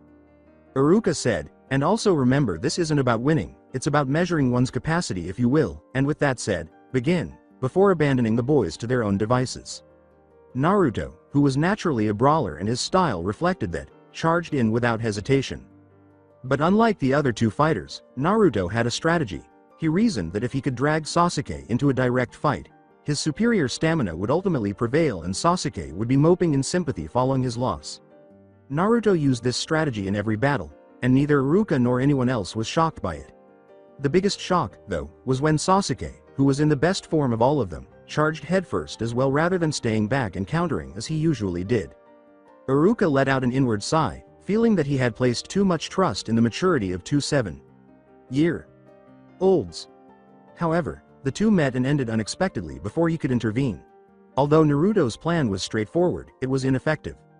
The blonde was certain that the blow would be a knockout if it connected, so he threw his fist out with all of his strength as soon as Naruto was within range. Instead, Sasuke stepped aside at the last second and then pressed down on Naruto's back, causing his fist to collide with air. Sasuke landed gracefully in a basic taijutsu stance, while the blonde Uzumaki ate dirt. Naruto clenched his fists in rage, ignoring his classmates' laughter as he got up off the ground. Naruto turned to face his opponent and unclenched his hands as he immediately realized that was what the Uchiha wanted. If he wanted to win, he would need to follow his plan. Naruto charged headlong once more, this time keeping an eye on Sasuke's feet in case his opponent with the raven hair attempted the same maneuver. Before Sasuke gave the blow his all, Naruto retreated for another haymaker and checked to make sure his feet were stationary. Before Sasuke's open palm touched Naruto's hand, Naruto began, I win ba. Sasuke watched slowly as he moved Naruto's fist over his body. Before a strong counterattack sank into his skull, the blonde felt his center of gravity shift once more toward the ground. As the blonde's head reeled back from the blow, everyone winced, including Iruka, who grimaced upon realizing how truly sophisticated Sasuke's technique was. With the smallest amount of direction, the Uchiha was able to deflect Naruto's blow while simultaneously turning Naruto against him and putting him in a position where he could throw all of his strength and momentum into his blow. Essentially, it seemed as though Naruto had struck himself using all of his combined strength with Sasuke's. Naruto stumbled backwards drowsily, his vision hazy, and then a barrage of accurate blows rained down on him from the front. Naruto tried heroically to defend himself since he had no way to launch an attack, but all he could do was fumble in the dark since he couldn't see his attacker. Naruto felt his consciousness wane as he landed in a clumsy heap after being lifted off the ground and into the air by a bone-shattering kick to the chin. With the exception of one student who was the only one to support the defeated blonde, the students' audience erupted in cheers as they watched the display. A tiny voice said, "Get up Naruto-kun," so softly that no one nearby could hear her. Yet, to the downed blonde's highly sensitive ears, the words echoed in his mind like a far-off bell. A bell that called him back into the light and back on his feet. Climbing back up from the ground with excruciating slowness, Naruto concentrated all of his attention on the boy's back. Similar to the three Uchiha who had jumped him the previous evening, Naruto could feel his rage building toward the Uchiha who had abandoned him, but he refused to let it control him. "No, anger alone won't help me fight. I need to focus and follow Iruka Sensei's instructions." Naruto silently said to himself, "I need to set my intention, pound that pretty boy's face in," as he concentrated only on that objective. Everything vanished, including the children's throng, Iruka Sensei's worried expression, and even his roiling rage, leaving him with only Sasuke and the defeated expression he would have on his face after he had beaten the ego out of him. "Hey, did you really think that would kill me, Uke-chan?" Naruto yelled. Sasuke turned slowly, his face glowing with rage as he peered at the battered and bloodied blonde. "Buka, whom are you attempting to impress? You're just too obstinate to give up, even though everyone knows you've lost." Sasuke yelled in the hopes that the blonde would simply give up. "I am Uzumaki Naruto because of that. Besides, I probably would stay down if you could hit harder than Sakura," Naruto retorted. Suddenly, Sasuke became enraged and charged Naruto. Sasuke was even more enraged by the blonde's passivity and condescension as he watched, but just as he was about to approach, Sasuke noticed that Naruto's eyes changed. Not the kind of change a helpless target should have as they watch their attacker descend upon them, but rather a dangerous glint that caused an unexpected reaction in Sasuke. A response that only Itachi had evoked in him each time they engaged in combat together. Sasuke made a tiny mistake when he realized the analogy, failing to even defend himself when Naruto's fist crashed into his face. As he watched the Uchiha stagger back and attempt to regain his sense of direction, Naruto took advantage of the situation. He darted in swiftly and with proper form, throwing a tight and succinct haymaker at Sasuke's head that the Uchiha had read perfectly, or so he believed. Out of instinct, the Uchiha caught himself at the last second, managed to pull himself into a roll, and put some distance between himself and Naruto. Sasuke was weaving his head to the side of the powerful straight that was looking to take his head off, and he didn't even see Naruto's hook crash into his temple, knocking him off his feet and towards the ground. What the hell? I'm sure I read his punch perfectly, but then how was it that it just disappeared at the last second? Sasuke asked angrily as he watched Naruto slowly turn and face him, his face showing no emotion other than the same dangerous glint that adorned his eyes. As he slowly rose to his feet, Sasuke could tell Naruto was calling for him to stand up so they could continue their spar. As he watched Naruto charge in and dip down for a rising uppercut, Sasuke logically concluded, it was a fluke. It had to be a fluke. I just have to stay on the defensive and find another opening like the one before, so I can finish this. Sasuke threw up his guard to protect himself from the power punch aimed at his stomach, but as before, his predictions unraveled before coming to fruition, and Naruto's fist dug deeply into his chin after he shifted his balance backwards and swept his feet from under him instead of coming up for a powerful punch. Still in mid-air, Sasuke watched as Naruto twisted in a flurry of movement, throwing his entire weight into yet another haymaker. Sasuke landed in a clumsy heap and glared angrily at the blonde in front of him, trying to ignore the cries of the crowd for him to get up. It must be some sort of trick or something. How is this possible?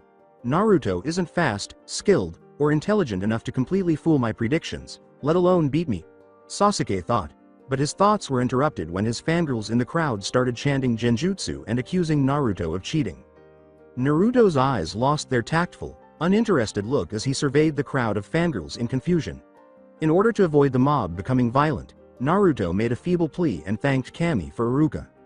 Quiet. I'm certain Naruto didn't use a genjutsu, because...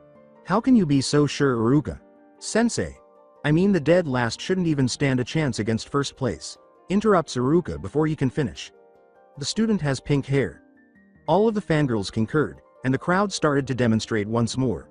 Iruka bit his tongue, holding back a few scathing remarks for the unthinking crowd, and sighed while gathering his thoughts. Naruto didn't use any genjutsu, or any jutsu for that matter, because 1, he didn't use any hand seals, and 2, there was no molding of chakra necessary to execute a seal. Less jutsu. However, Sasuke's suddenly lack of defense is disturbing, but is nothing less than his own inability to defend himself, Iruka said with no room for debate from anybody. Although I didn't sense any leakage from the seal, Naruto's ability to use his ki, killing intent, to project false images is a little suspicious, Iruka added in a quiet voice, aware that the phrase would only spark another outburst from the Uchiha's fangirls.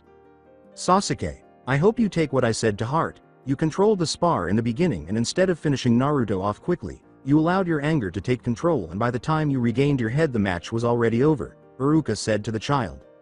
Sasuke's rage simmered and he could only say, yes, Iruka.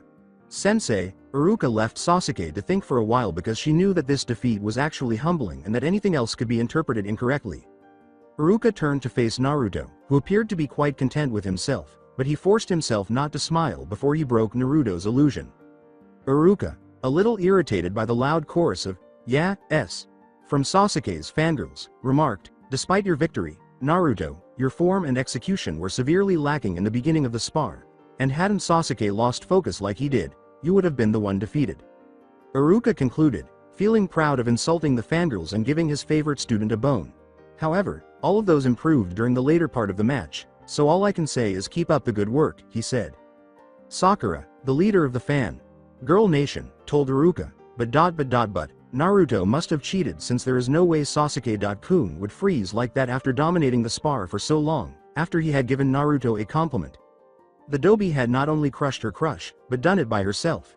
He must have cheated, it was unbelievable. Look, Sakura, I really don't want to explain all that went on during the spar, but trust me when I say that Naruto did not cheat.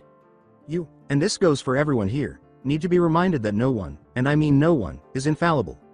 That type of thinking can lose you more than a spar. It can cost you your life, Iruka said with a stern face. Iruka knew he had made his point when the girl with the pink hair gave him a feeble nod, but just in case it didn't. Despite Sakura's disbelieving expression, Iruka asked naively, therefore, since Sakura was so selfless in volunteering for the next match, I suppose I should pick her opponent. Kiba, could you make your way to the ring, please? The wild boy merely smiled. And that's when I broke your brother's jaw, Naruto exclaimed with excitement as he told Itachi about his unexpected victory over Sasuke. An inferior man would have laughed at his brother's humorous antics of attempting to remove Naruto's head, but the elder Uchiha maintained self-control. Sasuke asked angrily as he rubbed the bandages around his jaw, why don't you tell him about the part where I gave you a concussion? Still in shock from the blow, he was even more so after his father's talk, in which he had to explain why he had a broken jaw in the first place. Given that he had to take time out of his schedule to cover Naruto's and his own medical bills, his father reasoned that Sasuke would also need to take time out of his schedule to accompany Naruto to and from the Higurashi residence. Since Itachi's early years, the Higurashi family has been the village's top supplier of shinobi gear. As a result, they had a very profitable agreement with the Uchiha in exchange for premium shinobi gear, equipment that Naruto had damaged 2 nights earlier. Although Naruto wasn't thrilled about having to perform manual labor immediately after class ended, he understood that it was preferable to being left on his own with the Hokage's contract protecting him. As Naruto gazed at the entire 2-story building in front of him, he thought, wow, this place is big. It had a huge chimney that was releasing smoke at a frightening rate, and it was as wide as 2 of the houses next to it put together. They walked into the house and Itachi whispered, it seems Tenchi-san is working in the forge. The store itself took up the first floor, and from wall to wall, weapons were piled on shelves. Naruto glanced up from the weapons he had been admiring as they walked to the counter and noticed a girl his age, looking bored, idly at a weapons catalog. I wonder how much time it would take to make that. Now I know I can make that. Geez, they're out of their minds if they think we'll pay that much to import those, sporadically replied the girl. Until Naruto began to laugh. She had not noticed any of the boys or the fact that she was making hand gestures and talking to herself out loud. The now embarrassed girl was startled and glowed red, but she recovered and put her catalog away. The girl automatically repeated, "Higurashi Tenten at your service. I hope you found what you're looking for," as she surveyed each of her clients. Naruto pointed to the scabbarded shakudo on the wall and inquired, "How much does that cost?" Naruto reasoned that once they learned he would be working here, he might be able to get the blade for free because it was all the way at the top and had no price above it. Tenten said sadly, as if recalling a distant memory, "Sorry, that particular shakudo isn't for sale. My daddy made it a very long time ago for a friend, but his friend died before he ever got a chance to use it." "Oh, I didn't." Tenten instantly brightened and said, "No worries, that's all in the past, so is there anything else I can help you with?" "Yes, we're here to drop him off, it's his first day of work," Itachi interrupted, unwilling to reminisce about Naruto's inquiries. The aforementioned blonde was swiftly chastised for his rudeness toward the older Uchiha for interfering with his enjoyment. "I've known Itachi-kun here to take limbs for less," a voice called out from around the corner. "I wouldn't do that if I were you, especially in a place with so many sharp objects." Higurashi Tenchi, the shop's owner and operator, turned the corner grinning and carrying a hammer over his shoulder. He was a huge man. Not only tall, but also hulking. The man was wider from shoulder to shoulder than Naruto, Sasuke, and Itachi combined. The tall man laughed loudly, remembering how his daughter used to enjoy riding on his shoulders, and heaved her protesting daughter onto one of his monstrous shoulders. Tenchi turned to face the three, his now sulking daughter perched on his shoulder, and he nodded eagerly and grinned broadly at each of them. The giant pointed from boy to boy and said, "Welcome. I already know Itachi-kun, and judging by the hair color, this must be little Sasuke and Naruto, right?" As the man laughed and once again commended himself for his deductive abilities, the two simply stood there in silence, nodding. When Tenchi's laughter stopped and he put his daughter back in her seat, he said, "Well, now that that's solved, I guess little Naruto-kun will be coming with me and you and little Sasuke-kun here will be leaving?" Itachi said, "Yes, and we'll be back at 7 to pick him up," before turning to go, gesturing to his brother to follow him in silence. After the Uchiha brothers had left, Tenchi circled Naruto, making inaudible noises as he went, and then he stopped right where he had begun. "You're perfect. A little on the scrawny and short side." Naruto retorted angrily, "Hey, I'm not short, just haven't hit my growth spurt yet," which caused Tenchi to laugh once more. With a casual demeanor, Tenchi concluded, "Okay, a little on the scrawny and petite side, but perfect nonetheless. You shouldn't have any trouble lifting the weapons and moving them from place to place, before heading back down into the basement, also known as the forge." Curious, Naruto asked, "Is that all I'll be doing? Moving things from place to place?" He was both relieved that the work might be simple and a little sad that it would be dull if it were. No, that's just the most strenuous thing you'll be doing. There's plenty of stuff to do, like polishing weapons, prepping the water for cooling, and maintaining the fires for the forge. Believe me, moving weapons will seem like a break compared to all the stuff I'll have you doing," Tenchi said over his shoulder as he walked down the flight of stairs. The raucous man called out from the cellar, "Ten-chan, get him started with some of the little stuff, then work him up, okay dear," leaving his daughter and Naruto to run the store. Tenten added angrily, he forgot to mention sweeping, gathering all the raw ore, and cleaning up after his messes as well, before focusing on Naruto. The blonde asked jokingly, "Is he always like that?" which made the girl with the bunny hair giggle. With the same distant expression returning to her eyes, Tenten said quietly, "Yeah, but he means well. He's been like that ever since Mom died." "Sorry, didn't mean to," Tenten joyfully interrupted, "Again, it's nothing. Sorry, I just get like that sometimes, but anyways, let's get to work before he comes back up here and starts talking again. I swear, that has to be the worst punishment ever. Death by talking or embarrassing stories," before raising a broom and giving Naruto one. As they worked around the shop, the two discussed a lot of topics, and to be honest, Naruto learned a lot more about weapons that he had either overlooked while playing practical jokes or had simply never given enough thought to. Time passed more quickly than either of them had anticipated, and by the time 7 arrived, Naruto and Tenten were both covered in soot and giggling over Naruto's most recent practical joke. Tenten joyfully exclaimed, "I can't believe you put that much flash powder on my dad's mallet. He's going to be seeing stars for a week," just before they both burst out laughing once more. Naruto continued, "Yeah, I thought your dad was going to be mad there for a second, but he just laughed it off and made us clean out the furnace," as they entered the shop after leaving the kitchen. Itachi yelled, "So that explains the soot on your nose. shocking the two kids who were still joking behind the counter. Tenten joyfully said, "I'll get it Naruto-kun," while playfully swiping at Naruto's nose. Naruto muttered, "Thanks, but I was sure I got it all," as he left the store and headed toward the Uchiha brothers. Naruto shouted over his shoulder, "Bye Tenten-chan, see you tomorrow," as he turned the corner of the door and trailed Itachi's vanishing figure. Itachi remarked nonchalantly, "Well, it seems you and Tenten are good friends," while Naruto attempted to trick Sasuke into striking him. Naruto yelled, "You kidding, she's the best," without understanding Itachi's underlying meaning. Despite all of the glares he was getting, Naruto's positive attitude was unaffected by entering the Uchiha complex. It was more than enough to put him on an untouchable high because he had somewhere besides Ichiraku's and school where he wasn't constantly stared at and ignored. It was up for debate whether that was a good or bad thing, particularly when Itachi presented the pair and Naruto had a chance to see them. Itachi said softly, "Naruto-kun, I'd like you to meet Ibiki-san and Anko-chan. You'll be working with them as a part of your contract," omitting the information that they were in charge of torture and questioning. With unexpected sweetness, Anko asked, "Itachi-kun, what did I say about calling me Anko-chan?" Her outfit didn't go well with it. Even though Naruto was only 7 years old, he was aware of what was and wasn't appropriate clothing, and the wire mesh that barely covered Anko's breasts was undoubtedly on the wrong side of that spectrum.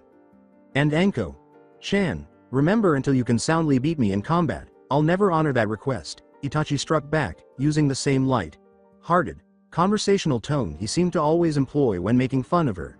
Itachi took great pride in his triumph, knowing that Anko would have his balls on a pike if he were even slightly weaker. Ibiki interrupted and ushered Naruto and Anko away to start working. Now you two break it up. We, as in I, Anko, and Naruto here, have a job to do and I'd like not to waste any more time if you would," he said.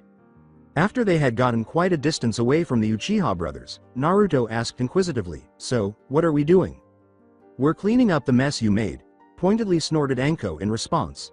She had better things to do than waste her valuable time playing maid for a group of conceited jerks, so she wasn't exactly thrilled about it. Observing the older woman's face with curiosity, he saw a range of emotions flash across her features, from anger to this inexplicable feeling he always experienced when he read the orange book he had inadvertently stolen from Itachi. Naruto only became perplexed when he attempted to figure out Anko's meaning. Observing the boy's perplexed look, Ibiki made the decision to explain before the boy could annoy his partner. Ibiki said in a rough voice, "We're going to be surveying, and eventually, overhauling the Uchiha complex's security system," but Naruto gave him an even more perplexed look. Anko explained, "Basically, you're going to be showing us all the different ways you can break in and we'll be putting seals there to make sure no one else can exploit them," as she considered all that with rage. "This location is enormous. For heaven's sake, they have their own district." Anko thought glumly, "We'll probably have to do each of the 6 subsections on our own and one at a time, since it'll only be Ibiki, the brat, and me." Her task seemed more difficult than ever. "That sounds like a lot of work," Naruto added without understanding that amount. Anko was going to explode. Ibiki successfully stopped Anko from biting the boy's head off by explaining to the young blonde that the Uchiha district is divided into 6 subsections. "We, as in us 3, are tasked with surveying, warding, and testing these areas to make sure that they are properly defended against outside threats. That whole process should take no more than 12 days of work to complete," Ibiki said. After doing some mental math, Naruto said, "So, it shouldn't take more than a few months to complete all this, right? If only, this isn't our main duty or most pressing, and at most, we'll be able to open up a day or two during our monthly schedule to come and work on the job," Anko continued dejectedly. When Naruto realized what a terrible situation he had put them in, he exclaimed, but that'll take years then. I'll be graduating from the academy by the time we finish this." As they reached the first subsection, Ibiki said, "It has to be done, and I'd much rather be doing it now as a result of a simple prank, rather than later as a result of some sort of tragedy."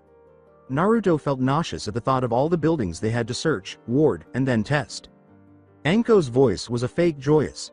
"Now, add a regular workday on top of that and no sex for about a month and you're in my world," she said. Before she could finish speaking, Anko placed the young boy in a headlock and made sure his head was between her breasts. Anko whispered into the boy's ear, "Now, if you want to help me out with the sex part, at this point I'm all for it, even if you are a bit young," just before the blonde fainted from blood loss. "Man, I really needed that," exclaimed Anko, laughing heartily at the blonde who was unconscious. Ibiki muttered as he started working, "I swear, you're like a child, and just so you know, because of that little joke we have to wait until he wakes up to start," leaving Enko to wake the blonde who had been knocked out. Enko tried to wake the blonde, but he was in Icha paradise at the moment. "Come on kid, I was joking, wake up damn it," she yelled. "Itachi, report," came a commanding voice from the shadows. Itachi's kneeling form ebbed out of the darkness and into the light from the flickering fireplace, letting go of his repressed desire to kill. The adolescent Uchiha raised his head and looked at the man's ragged body before him. Despite being old by shinobi standards, this man's age should not be taken lightly. Because of his extraordinary skill, he survived both the Second and Third Shinobi Wars, and despite losing his arm, he remained one of the most dangerous people in the village. The thing that had taken his arm and half the village with it was the only living thing that had any chance of ever killing him. The Kyuubi, this man, his commander, continued to wear his bandages as a permanent reminder of the injuries he had received during the battle and the strength of the beast that caused them, despite the fact that the Kyuubi had been vanquished years prior. Danzo. Sama, the Uzumaki's contract has been signed and will proceed as planned. During that time, the Uchiha complex will be going through a re-warding process. Security will be tight during that time, so the foreseeable opening will be once the warding is complete, Itachi replied in a calm voice. As he closed the portfolio, the severely scarred man said, "So, 6 years is our soonest window?" They had paid a heavy price for the lost chance 2 nights earlier, but if Danzo was anything, he was patient. "It seems to be that way, Danzo." "Sama," Itachi replied, getting up. The tone of his commander's final remarks informed him that he would continue his current mission until further notice and that this meeting was over. But when the Uchiha genius disappeared into the night, Danzo opened the file on his desk and started reading it again.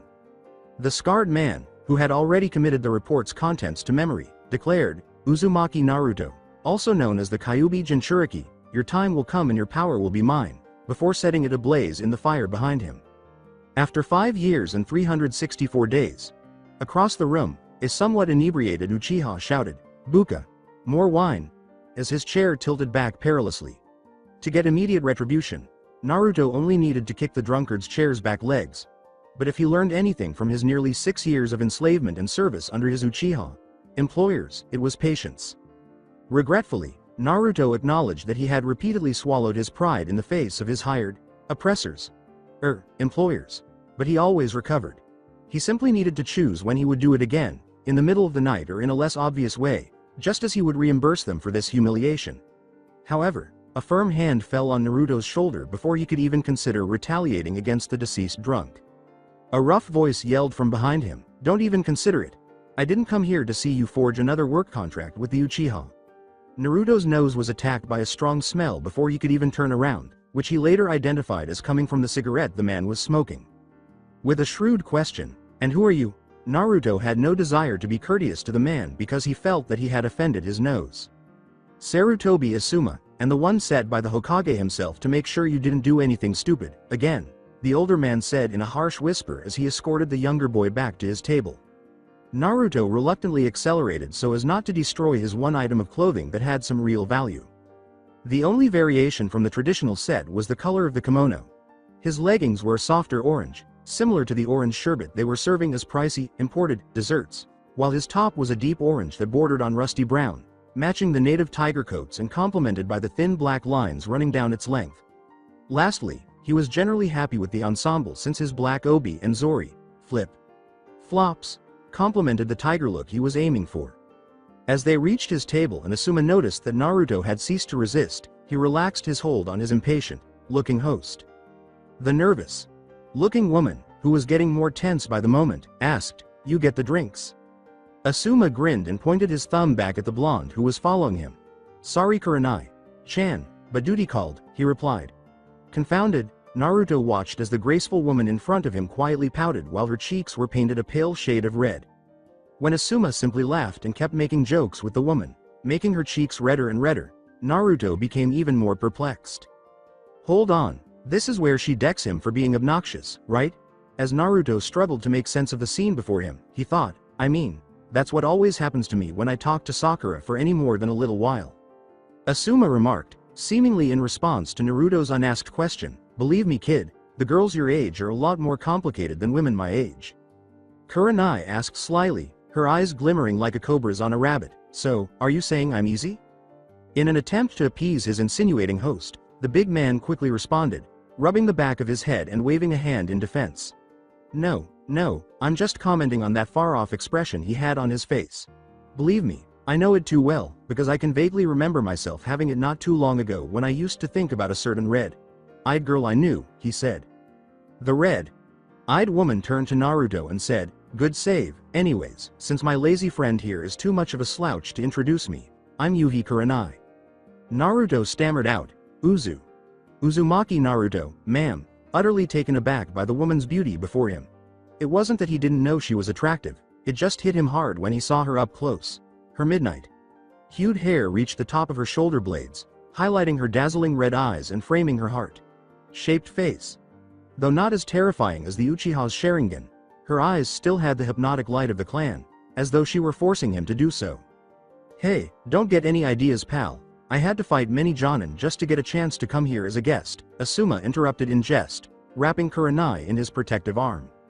While he was stuttering an apology to the humiliated Kunoichi, Naruto became aware of how well the couple complemented one another. Kurenai's white kimono top was adorned with crimson flowers in various stages of bloom, seemingly enhancing the artist's image from Asuma's midnight black kimono top, which matched Kurenai's hair and featured a lone monkey in the middle of a budding tree. Kurenai whispered the last part menacingly to Asuma after saying sweetly, don't let him intimidate you, the guy's a big softy, and if he doesn't stop soon, I'm gonna tell everyone his nickname. Isn't that right, Kuma-chan? As another thought occurred to Naruto, he thought menacingly, so teddy bear is it, I'm so filing that away for future blackmail. Kurenai's strange eyes bothered him, and he suspected that this had something to do with her attendance at the Uchiha's feast. Naruto asked politely, excuse me Yuhi-san. Why are your eyes? Partly because he was asking such a personal question and partly because she was so stunningly beautiful. Kurenai responded, Kurenai will be just fine, but my eyes are like this because my family is a very distant cousin to the Uchiha, but close enough that I have to suffer through all of their boring parties, before launching into a brief, private tirade about the parties she had to make due to her last. Naruto, who has always been interested in family history, primarily because he has never had one of his own, asked inquisitively, so, your eyes are like that because of some distant ancestor? Does that mean you have the Sharingan? But it always helped him to dream about how awesome his family might have been. No, these are cosmetic only. However, my great-grandmother was a Uchiha, and among the first to migrate to Konoha when they settled with the Senju to form our village. During that time, my grandmother married out of the clan, something that was strictly forbidden, but because she was so powerful and had friends in the right places, she was allowed to leave, Kurenai said, always ready to impart knowledge to important people. I didn't think there was anyone important enough to force the Uchiha into letting someone go against them, other than the Hokage that is. Well, it helps that my grandmother's cousin was Madara. No, it was Madara. My great-grandmother's cousin was Uchiha Madara. Sorry, almost everything about the guy was destroyed or classified, Kurenai said with a sigh. Why is that? It is because he jeopardized all of Konoha and because of his actions, our first Hokage had to retire from the injuries he sustained during their battle, Kurenai said gloomily. Well, when I become Hokage, I'll make sure nothing like that ever happens, Naruto arrogantly declared. Kurenai grinned. For some reason, she thought that this child's complete confidence was more than just words. Kurenai quickly thought of a way to euphemize what she had heard. Well, you'll have to graduate from the academy first, and from what I hear your testing and tactical skills are sub-par, she said. The boy with the bright hair was unfazed by that. In fact, it didn't slow him down at all. Naruto responded arrogantly, not pleased that the discussion of his dream had devolved into a discussion of his shortcomings. Yeah, but my taijutsu, kunai, and jutsu skills are all passing, so I hope it evens out this time, he said. Kurenai narrowed her eyes at the possibility of a conspiracy and said suspiciously, what do you mean this time? You are only 12, so there's no way you could have failed the exam. Actually, I failed twice. First time because I didn't score a perfect on my kunai exam, and the second because I got hit once on my taijutsu exam. However, I think if I score a perfect on all the practical parts one can pass, Naruto told the truth. And why would try so hard to graduate early?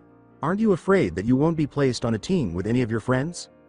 Naruto gave another honest response before the same thought crossed the minds of both adults. Meh, the only people that aren't complete asses to me are the weird girl who always stares at me, Hinata I think, and Tenten, and she's in the class ahead of me, Naruto said. Before sharing it with each other, the two reflected, It appears that the village's animosity toward the Kyuubi has also permeated this generation. Both were compelled to offer the boy at least some guidance so that he could move closer to realizing his dream. Asuma offered, perplexing Naruto, "Hey kid, instead of betting all your money on one horse, try investing a bit more on your weakest area." What he means is, how about you spend a bit more time studying and a bit less time trying to get a perfect score? A perfectly fit but ignorant ninja is a lot less effective than a well-rounded ninja, modified Kurenai. Naruto said softly, as though speaking more to himself than to the two Jonin. "Meh, tomorrow's the exam and I doubt any amount of studying will help, and believe me, I've tried. For some reason though, it just never sticks, not like the physical stuff." The two, who had feelings for the blonde, made sure Naruto enjoyed himself and distracted himself from the test that evening. "I'm sorry Naruto, you fail," Iruka said gravely. It was his responsibility as a teacher to be as objective a judge as possible, but it broke his heart to watch his favorite student fail merely because he didn't pass a written exam. Desperately, Naruto exclaimed, but I scored perfects on my taijutsu, accuracy, and jutsu exams." C5 Bunshin. 5 intangible clones stood behind him to reinforce his cries. Naruto actually did study as Asuma and Kurenai had advised, but as he stated, it never stuck, and he woke up the next morning unable to recall anything he had spent the previous evening learning. Naruto looked directly into his teacher's eyes, not his big brother's, and begged him to make an exception for him, the boy who resembled his younger brother, ignoring the laughing children in the hallway. "I'm sorry, Naruto, but I'm unable to," Iruka thought sadly before he wrenched his eyes from the blonde's eyes. "I just can't, because if anything ever happened to you during a mission because you didn't know something, I wouldn't be able to bear it." Naruto dragged his feet all the way to his favorite swing because he felt excluded. Naruto plopped down on the weathered wooden seat, knowing he would be there for a long time, but he chose not to acknowledge the laughter of his peers as they passed him, hugging their families, being loved. A voice behind him said, "You know, Iruka only does it because he cares for you," with an oddly sympathetic tone. As Naruto turned to face the person who had said the words that showed sympathy, he hid his face behind his emotionless mask and allowed his chakra signature to vanish into thin air. Unfortunately, years of being treated as though he were invisible taught him to defend himself against any joke or jest by wearing a cold mask of indifference and complete apathy. "What do you want, Mizuki? Sensei?" The silver-haired Chunin thought to himself, "Scary. If I wasn't looking at him, I wouldn't even know he was here." Then he smiled again. Gaining the boy's trust would be necessary for this to succeed and for him to finish his mission. Only then would he be rewarded. If Mizuki wanted to catch this fish, he had to bait his hook just right. "To tell you that Iruka is only being the best sensei that he can, and he doesn't want you to enter the shinobi world unprepared, and that he's offering you a second chance," he said slyly. Instantly energized by the opportunity to make amends, Naruto asked eagerly, "And what does he want me to do?" Mizuki's only thought as he gave Naruto the scroll's instructions was, "Gotcha." As he kneeled before his supervisor and considered his reward, a panting Mizuki managed to escape. "It's done, sir. The boy is on his way to the scroll as we speak," he said. With a sly smile spreading across his face, Mizuki thought evilly, "The power of the forbidden scroll in my hands. Soon those fools will pay for forcing me to work at the school with those snot-nosed brats, and most of all the demon." The mastermind behind this whole mess, Danzo, questioned, "Are you sure the boy understood the directions?" Mizuki began to say, "Yes, and he will be at the appointed place within an hour." "Now about my payment," but was struck with a wave of murderous intent. It has been stated that a man's intent to kill is a reflection of his total strength, intelligence, and life experiences. If he had to put Danzo's desire to kill into words, he would say it was like a bottomless well of death and destruction. No other Mizuki felt the same way. But with Danzo's, it wasn't just a random demon raid. Rather, it was the exact instrument of a seasoned veteran and cunning mastermind. "You would be wise to learn your place, Mizuki. Otherwise something unfortunate may happen before you receive your reward," Danzo said without so much as raising his gaze from his paper. Since he currently didn't trust his voice, the Chunin managed to nod. Only Mizuki seemed to notice the awkward silence that lasted for eternity until Danzo cleared his throat and stood up. The man's movements, even with his cane, were as graceful as those of a predator, and to the bowing Chunin, watching him circle his desk was like watching one of the native tigers of Konoha circle around his weak and injured body. The poor boy was terrified. Danzo smirked and then turned his murderous gaze to the bowing Chunin. "Mizuki, you have done well, despite your impatience, and I for one am not without empathy. Therefore, I will give you your reward now," he said.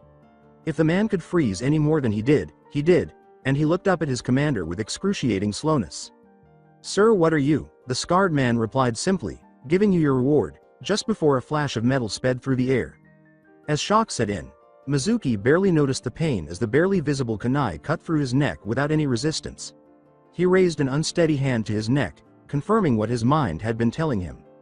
The silver-haired conspirator's only thought before turning to face his master again, his eyes blazing red, was, "But why, sir?" Pant, pant, pant. Naruto was on the run. He had been sprinting all the way from the Hokage's tower to the specified location, which he was unaware of until Mizuki informed him of its existence. Another secret was concealed in the vast halls of knowledge of the Uchiha library, which was home to some of the most sought-after skills in the entire village. It concealed the tomb of the great Uchiha Madara, a man he had only heard about the day before. Even though he was hated for his betrayal, he was still well known for possessing the strongest Sharingan in his clan, which was enough reason to conceal his body from the rest of humanity. Few people were aware of the tomb's location, but it seems that Iruka was, and he felt compelled to inform Mizuki in order to inform him. Naruto was suspicious of that alone, and since he was Uzumaki Naruto, the boy acted on his suspicions. Henge no, Genjutsu no, and what's this, Kage Bunshin? A solid duplication of your being that uses compressed air around it to render itself on the physical plane. Without proper reinforcement, clones will disperse at the slightest disturbance. Use this technique with the utmost care and wisdom, as inexperienced users must split their chakra to complete the jutsu. Masters can effectively choose how much chakra to give a clone. Masters of the splitting art can create explosions out of their clones with the help of another seal. Reinforcement, splitting, detonation techniques go as following, blah blah blah. When am I going to get to that exploding clone? Part 1. Read about. Naruto whispered hotly as he hid in one of the darkest parts of the Uchiha library.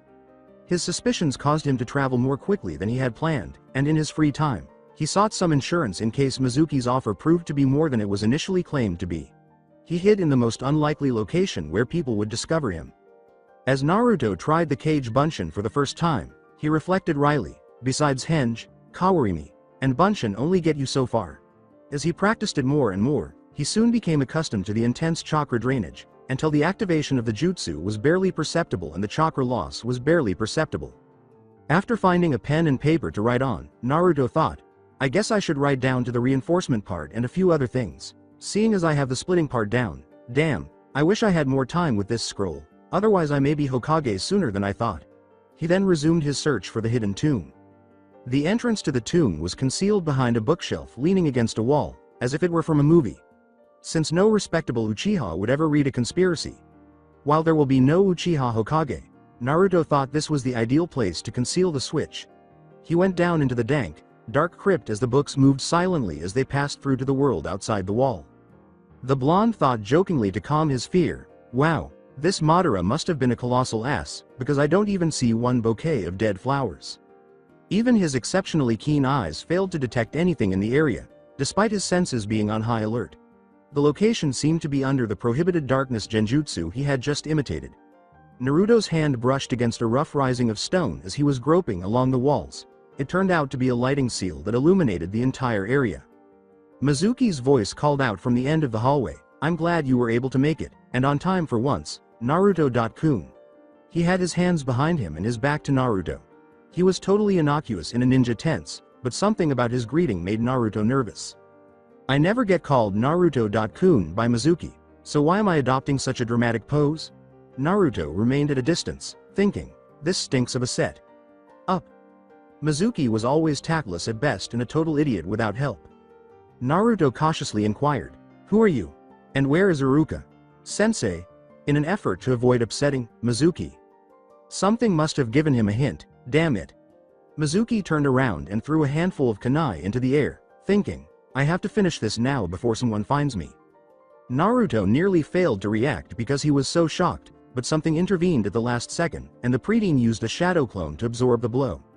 Mizuki could not see for a moment as the clone vanished in a puff of smoke. The Chunin silently scanned the hallway, his keen senses straining to pick up even the smallest flicker or moment of chakra. Another voice called out from the other end of the hall, Naruto, are you down here? Both fighters recognized the intruder as Iruka from the flickering shadows of the chakra-fed lights, but only one was able to respond to his presence. Wish as it flew toward the gullible Chunin, Mizuki's kunai sliced through the atmosphere, nearly soundless. From his hanged hiding place on the wall, Naruto shouted, "Iruka! Sensei, look out!" Naruto's hand caught air as the knife flew past him, straight for his teacher's neck, and he leapt to seize the flying dagger. But thanks to his student's warning, Iruka was able to avoid it with ease and was already halfway through a series of hand seals. Dai Brat, Doden. Doryuheki, followed by the emergence of a wall of hardened earth that blocked the majority of the hallway with its girth. Since Iruka used the least amount of chakra possible in the jutsu, he knew that while the wall would withstand a few kunai, anything else would be able to penetrate it. "So, you wanna play like that?"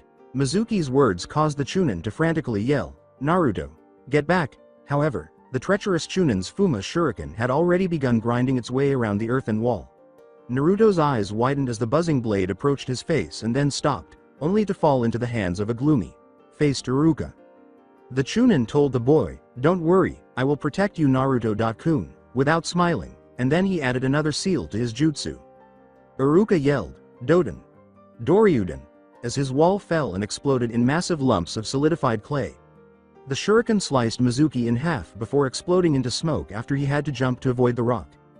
Hard projectiles. Iruka scanned the area, knowing that if he could locate his opponent, he could win this battle. Iruka felt the words, "careless," like a gentle touch on his neck, before his back began to hurt. As the Chunin's strength left his body, his final thoughts were, "This isn't Mizuki." Naruto screamed, "Iruka! Sensei!" as his teacher fell to the floor. In a swift move, Naruto grabbed his teacher and then twisted his body to absorb Mizuki's fatal blow to his back before exploding into smoke as well. Mizuki taunted, "Come out brat, or do you want me to kill your defenseless teacher here?" But Naruto was standing at the entrance to the hallway, his body trembling with rage and his face grim. Naruto said, "I'm not hiding bastard," while gritting his teeth. Mizuki would pay, with his life, for hurting one of the few people who cared about him.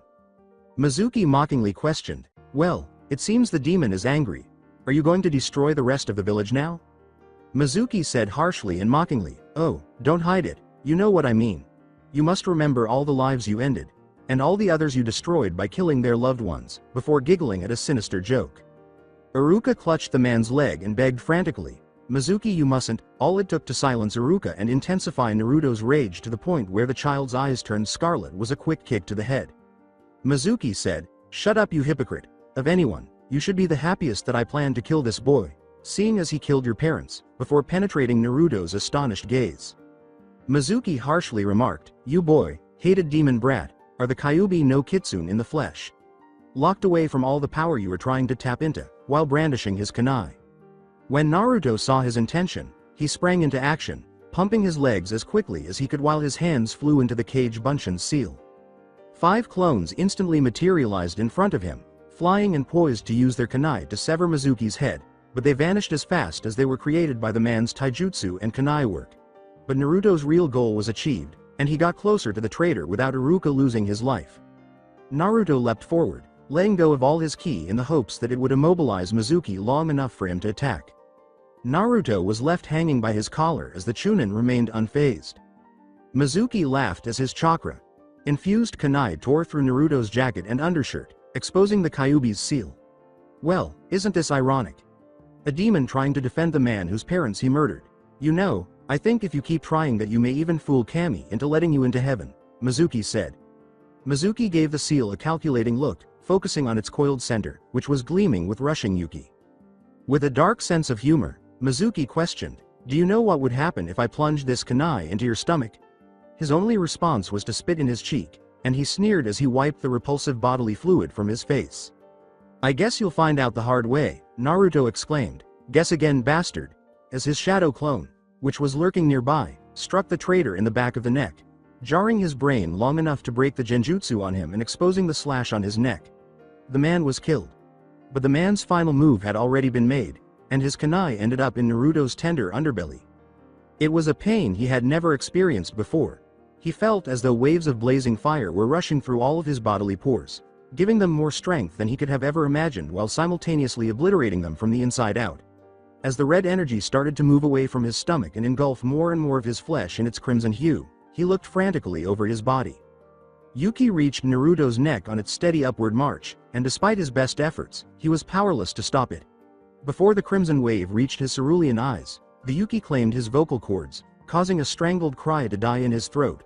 The blonde's vision also bled red. "It is done," Itachi said into the shadows while placing a sealed memory slip on his boss's desk. Wearing his Anbu armor and a traveling cloak for the journey ahead, he was back in Danzo's office. His few valuables, a journal, a kunai, and an image, were in his knapsack. Perhaps the only thing that kept him sane was the journal, which served as his personal log of his life. His first flying dagger was the kunai, which he used to learn the shinobi way, hone his amazing technique, and take his first kill. He found his picture and the only memento of his former life with his clan when he felt the final lump in his bag. The picture showed him and his family, father, brother, and mother included, in a still image of a time when everything had been fine. Perhaps it was a reminder of the world he left behind, or perhaps it was his last remnant of humanity holding onto his now permanently changed mind. Itachi added in silence, "And it will be once again," as he watched his superior look into his eyes. A moment later, his eyes refocused after seeing Itachi's exploits up close. Danzo said, "Excellent work, Itachi. It seems I can still trust one subordinate to finish a job," as the culmination of 6 years of painstaking preparation was reached. His first attempt to get rid of the Uchiha from Konoha was thwarted by the Uzumaki brat, but the Fox Boy's actions might have been a disguised boon. The Uchiha and the Hokage relaxed their rules during those 6 years of reconstruction, mainly depending on the world's satisfaction with peace to resolve all of their issues. Due to his poor decision-making, he was able to methodically remove the Black Ops surveillance that the Nidaime had put in place on the clan in question without raising any legitimate concerns from his enraged rival, Sarutobi. Itachi's task became infinitely easier as a result, and the Uchiha prodigy was disarming seal rays that he already knew, rather than having to dodge any suspicious eyes during the fateful night. While the rest of the village lay in the cover of chaos that the Fox Boy had unintentionally created, he proceeded to murder the legendary clan one by one while they slept. As Danzo's thoughts drifted to the now traumatically scarred Uchiha survivor, he thought, "Phase 1 is complete and we may be better off than I originally anticipated." Compared to when he was 6 years younger, Sasuke had a better chance of coping with the psychological toll of the loss because he was older than the original planned date. But as he grew older, his ability to deal with the loss if he lost his mind was significantly reduced. Recalling the 3 days of non-stop torture Itachi inflicted on the younger Uchiha during his personal hell, Danzo thought, another task Itachi handled perfectly. After saying dismissively, "You know what the rest of the mission is, Itachi. Failure will not be tolerated," Danzo gave his young protege one final look. All the boy could say was, "Hi, Danzo. Sama," without emotion. Dismissed, and the renowned Uchiha clan's executioner fled into the night. If someone had told Naruto that the Crimson Ocean extended to eternity and back, he would have believed it. Instead, he found himself adrift in a sea of red. But since he had no body to call his own, it would be pretty hard to get in touch with anyone in his current situation.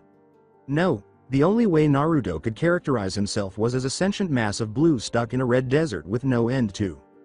When did I learn the word sentient, with no end in sight and no destination in mind? Naruto marveled apathetically as he continued to float. Strangely enough, the lost blonde discovered that he had never been able to think more clearly in his life, despite the fact that he was lost and disoriented. He felt as though a veil had been lifted from his mind, and after being deprived of all guidance, the intelligent side of him that had been hidden for over 10 years finally came to life. As Mizuki's words rung painfully in the back of his mind, Naruto laughed without humor.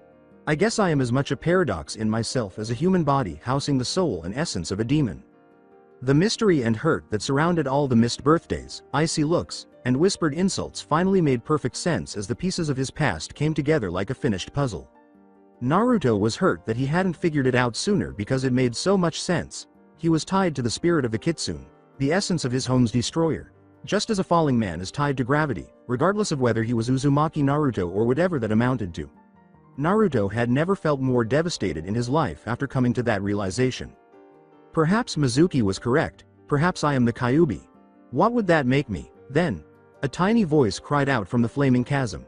Naturally curious, Naruto's mind put an extra effort to figure out where the voice was coming from in the hopes of identifying the person who was disturbing him and perhaps providing a way out of this bloody sea. "You still seem to have some strength left," the voice went on, frustrating more of Naruto's curiosity. "I was starting to worry that you wouldn't make it, especially once you started to get all philosophical on me," the voice said. "Who are you?" As he tentatively tested his connection to the other being, the blue mass called out, Fearing that nothing could be worse than the lonely world he had been cast into, Naruto went back to his old ways and confronted the being directly, frustrated that his now clearer mind had encountered a barrier. A mischievous voice replied, "Why, the Kyuubi no Kitsune, of course," before the red ocean violently twisted and everything turned black. Sarutobi exhaled a larger than usual plume of smoke as he sighed into his pipe. Smoking was a deadly habit because it weakened the heart, blackened the lungs, and generally reduced a field shinobi's effectiveness. Chain smoking, however, appeared to be the least of the village leaders and his family's sins, and in this instance, those sins appeared to be directly related to one of his previous transgressions. He had chosen to ignore the Uchiha and their activities. Before him, he outlined Uchiha Itachi's formal justifications for dismantling his clan and surpassing his erstwhile apprentice Orochimaru as the greatest nuke. Nin. But Itachi's motivations weren't as self-serving as those of the Snake Sannin who came before him. Itachi admitted in his confession that his clan had been plotting his assassination and coup. According to the details, Itachi would be the decisive factor because of his Anbu status, which would provide him with vital information about the Hokage's personal guard and give the Uchiha greater freedom to move around their elderly observers. The Hokage thought about a lot of things after reading the confession again. One was that the boy was a near unprecedented genius, as it took skill, possibly even more skill than killing a clan of imitative ninja, to foil a plan that had been planned for more than 10 years. Sarutobi nearly felt bad about losing a ninja with that kind of ability. The window where the Uchiha were destroyed, however, was the second and much more ominous thought that entered Sarutobi's mind. Despite being a genius, the boy lacked the authority and position to pull as many strings as someone in this line of work needed. Itachi documented 6 years of Anbu security changes and the warding of the Uchiha complex, 2 pieces of classified information that were only visible to the Hokage and Anbu commander. Because of Itachi's confession, Sarutobi was aware that he was not allowed to touch any other conspirators. "Damn you, Danzo," the Hokage thought wearily, his bones aching from age at the thought of an adversary as old and strong as the Root commander. Physical strength was insufficient on this battlefield. One had to stay 1 step ahead of the competition to win and stay 1 step ahead to survive. Danzo was currently 3 steps ahead of Sarutobi. Sarutobi got up from his seat and thought about the gloomy fallout from the chaos of the previous evening. 2 files, each with a comprehensive update on the current state of each of its subjects, were in his hands. Sarutobi's eyes narrowed as he opened the first portfolio and quickly went over the contents once more. To assess his mental health and determine whether he was fit for military service, Uchiha Sasuke would be participating in a month-long rehabilitation session with the village's top psychiatrist. There was no subtlety when dealing with a fully powered Tsukiyomi mind assault, so Sarutobi winced a little when he remembered what had caused the boy to become so ill, but it was either this or death. Sarutobi secretly admired his namesake's strength, considering it a miracle that someone so young could live and not go into a fatal coma. Unfortunately, he didn't think anyone would see the light in that, particularly Sasuke. Sarutobi opened the second portfolio, which was much larger than the first, and closed the folder while a second, larger than normal plume of smoke escaped from his pipe. The Hokage tried to lighten his mood by reading through the files once more and joking to himself, and the headache it's causing seems proportional to its size as well. The Kyuubi no Kitsune's container, Uzumaki Naruto, had been admitted to the hospital soon after the so-called Uchiha massacre. As was discovered at the scene of the massacre, unconscious and covered in yuki, next to one Academy Chunin and former Anbu agent, Amino Iruka, who had been poisoned to death. The elderly Hokage was aware that Naruto would be overloading his tenketsu with yuki and dealing with calls for the boy's death, among other things, if the chamber the two were discovered in hadn't been sealed with energy suppression wards of some kind. But since Naruto was now in a precarious position, it appeared that the only bright spot in this scenario was that he didn't have to deal with stupid idiots. In essence, the 13-year-old seal that the Yondaime had died grafting onto Naruto was broken by an external force. That force was a poisoned, chakra, altered kunai that was meant to kill Naruto and free the Kyuubi from its confines at the same time. Whoever they were dealing with was obviously well informed and had access to secret and extremely sensitive intelligence.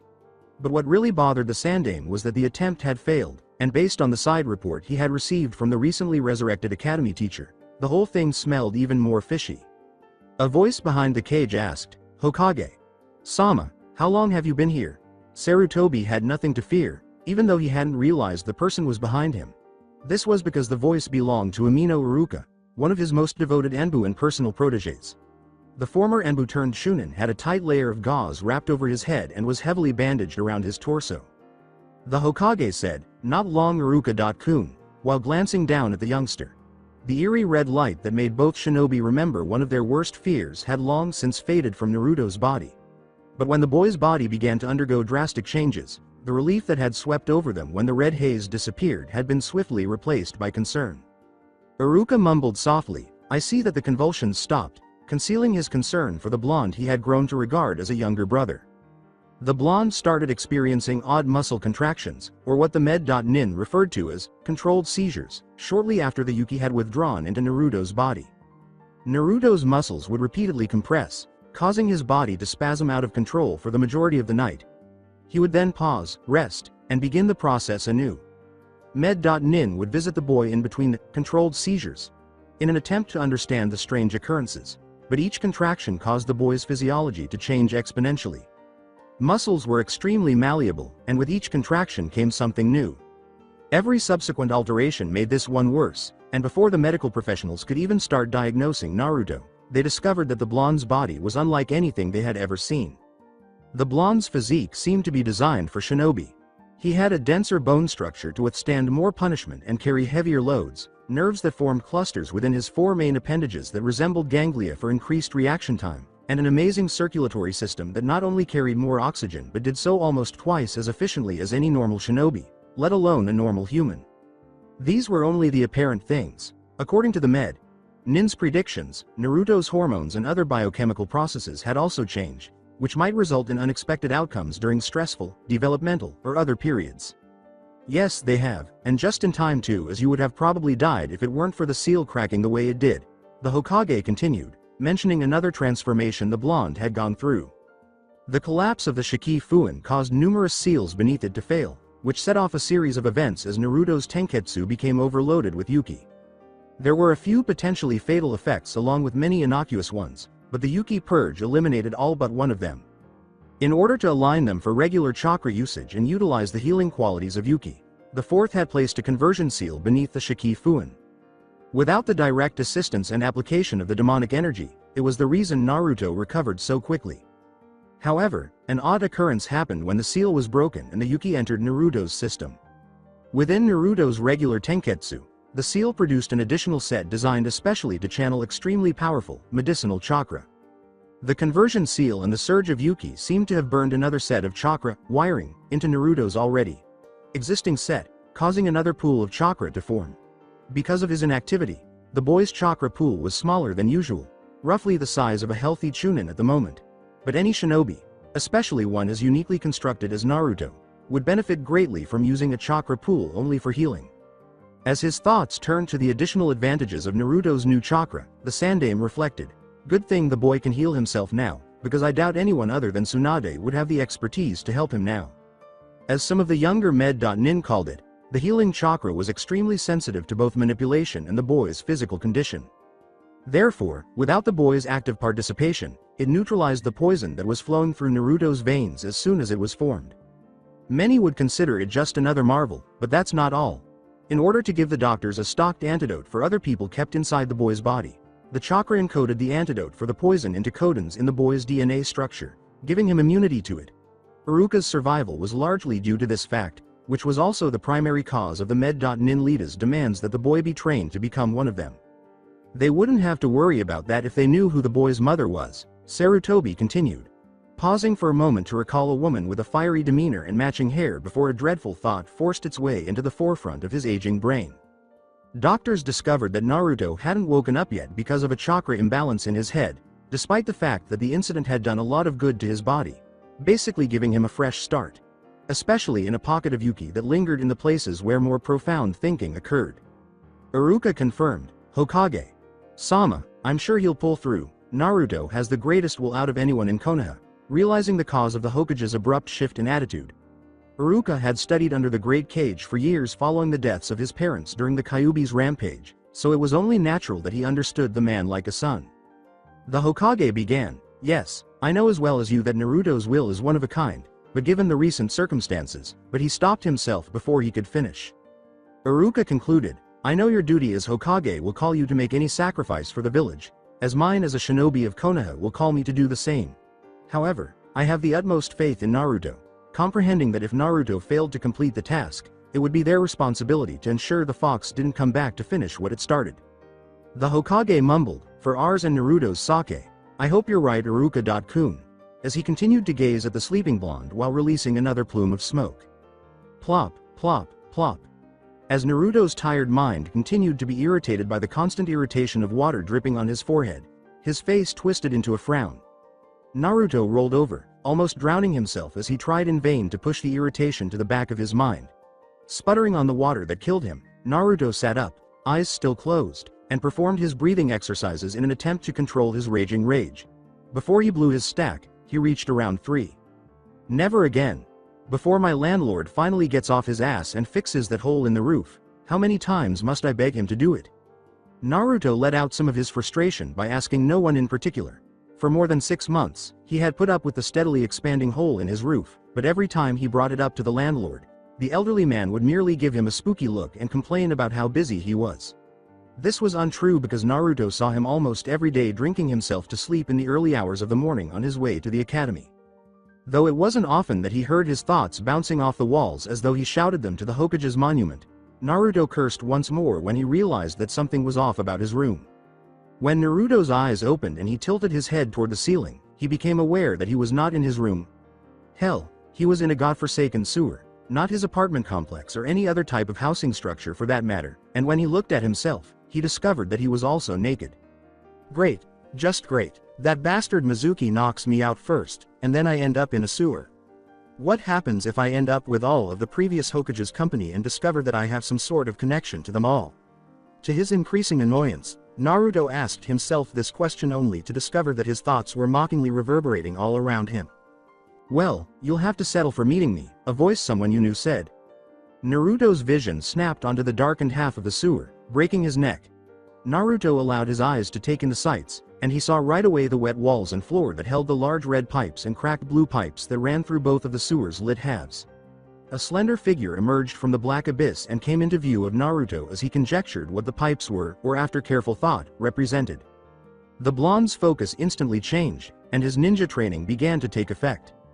Without considering his current circumstances, his lack of equipment, or more crucially, his clothing, Naruto's gaze swept across the creature before him, looking for any clues that might help him determine what he might be facing.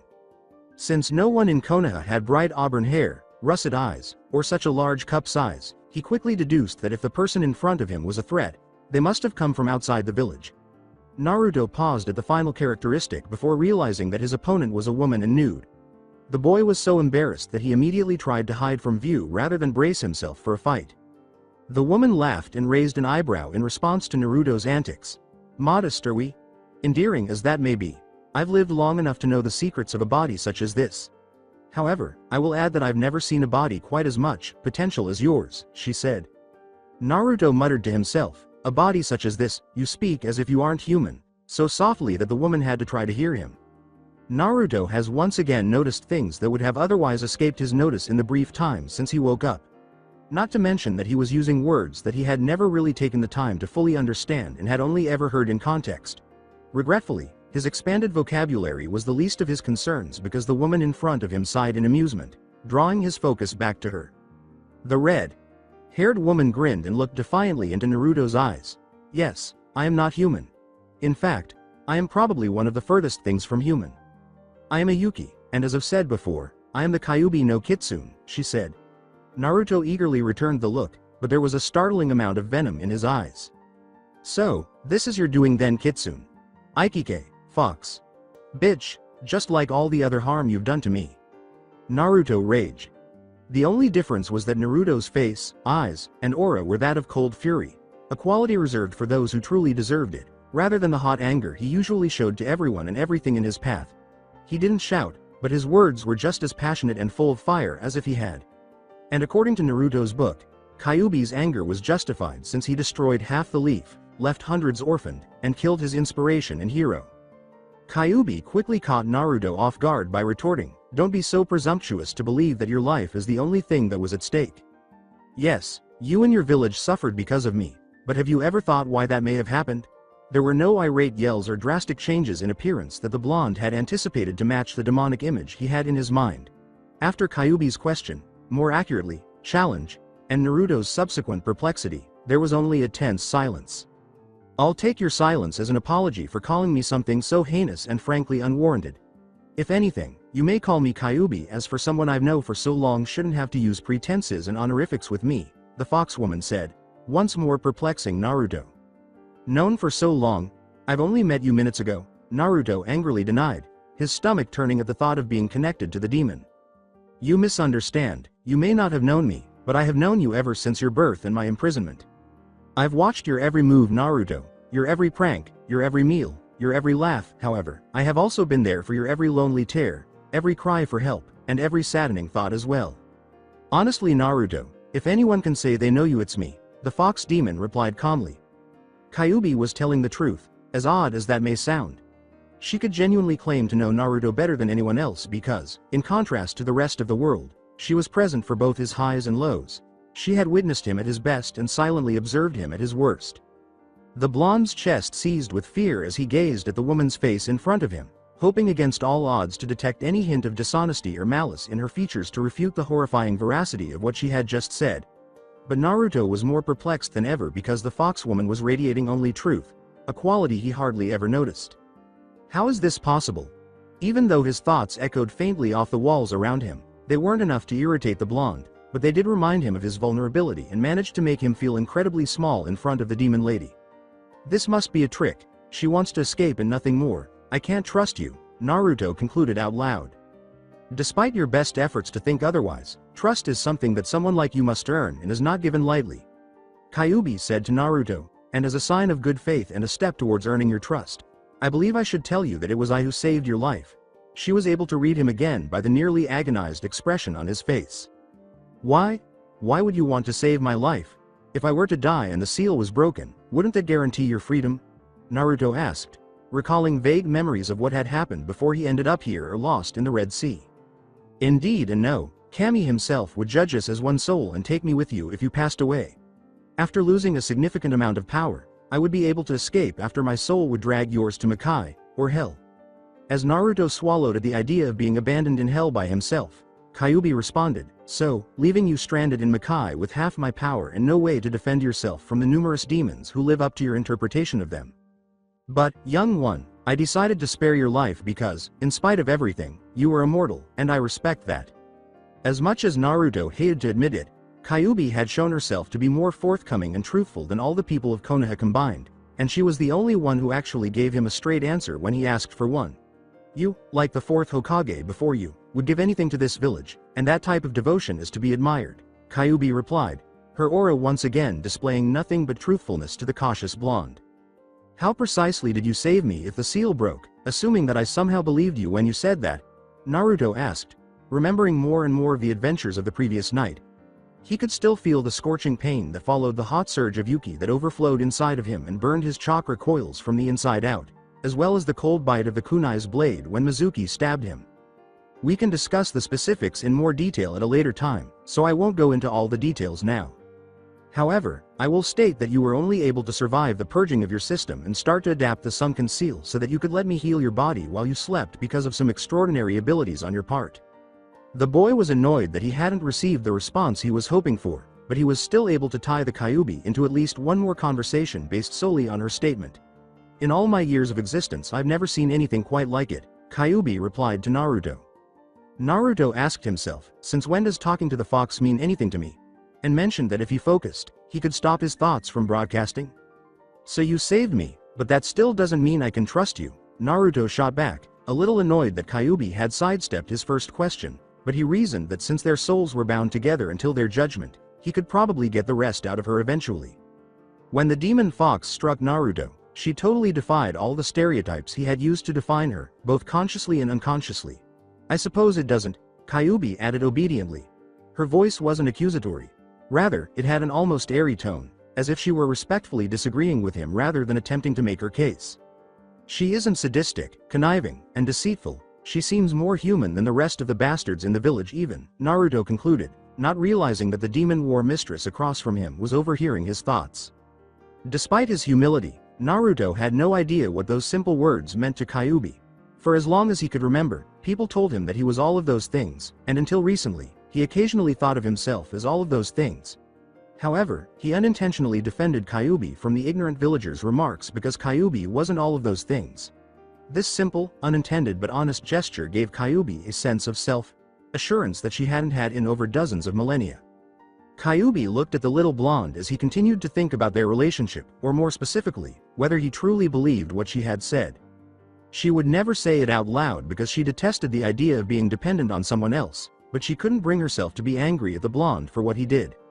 Part of her reasoned that it was because she had seen his life through his eyes and that she had developed some sort of empathy for the boy. Another part of her reasoned that he wasn't trying to play a sexist role whenever he did it. And finally, the largest part of her realized that Naruto did it because he was Naruto, a person who could see through all pretenses and discover the truth, and whatever it was, for himself. Kyuubi's words, however, "I believe trust can be earned and out of good faith if you hear my story, I will concede to whatever decision you make afterward," pierced Naruto's thoughts. The blonde wanted to ask how he could trust she was telling the truth, but he knew how foolish he would sound, but he knew deep down that it was Kyuubi's aura, truthful and serious, that persuaded him to listen to the woman. And what choice will be made? In order to better understand the situation when it came time to make a decision, Naruto wanted to consider his options while listening to the kitsune's argument. He acknowledged that he would listen to the demoness, but he would not be a fool.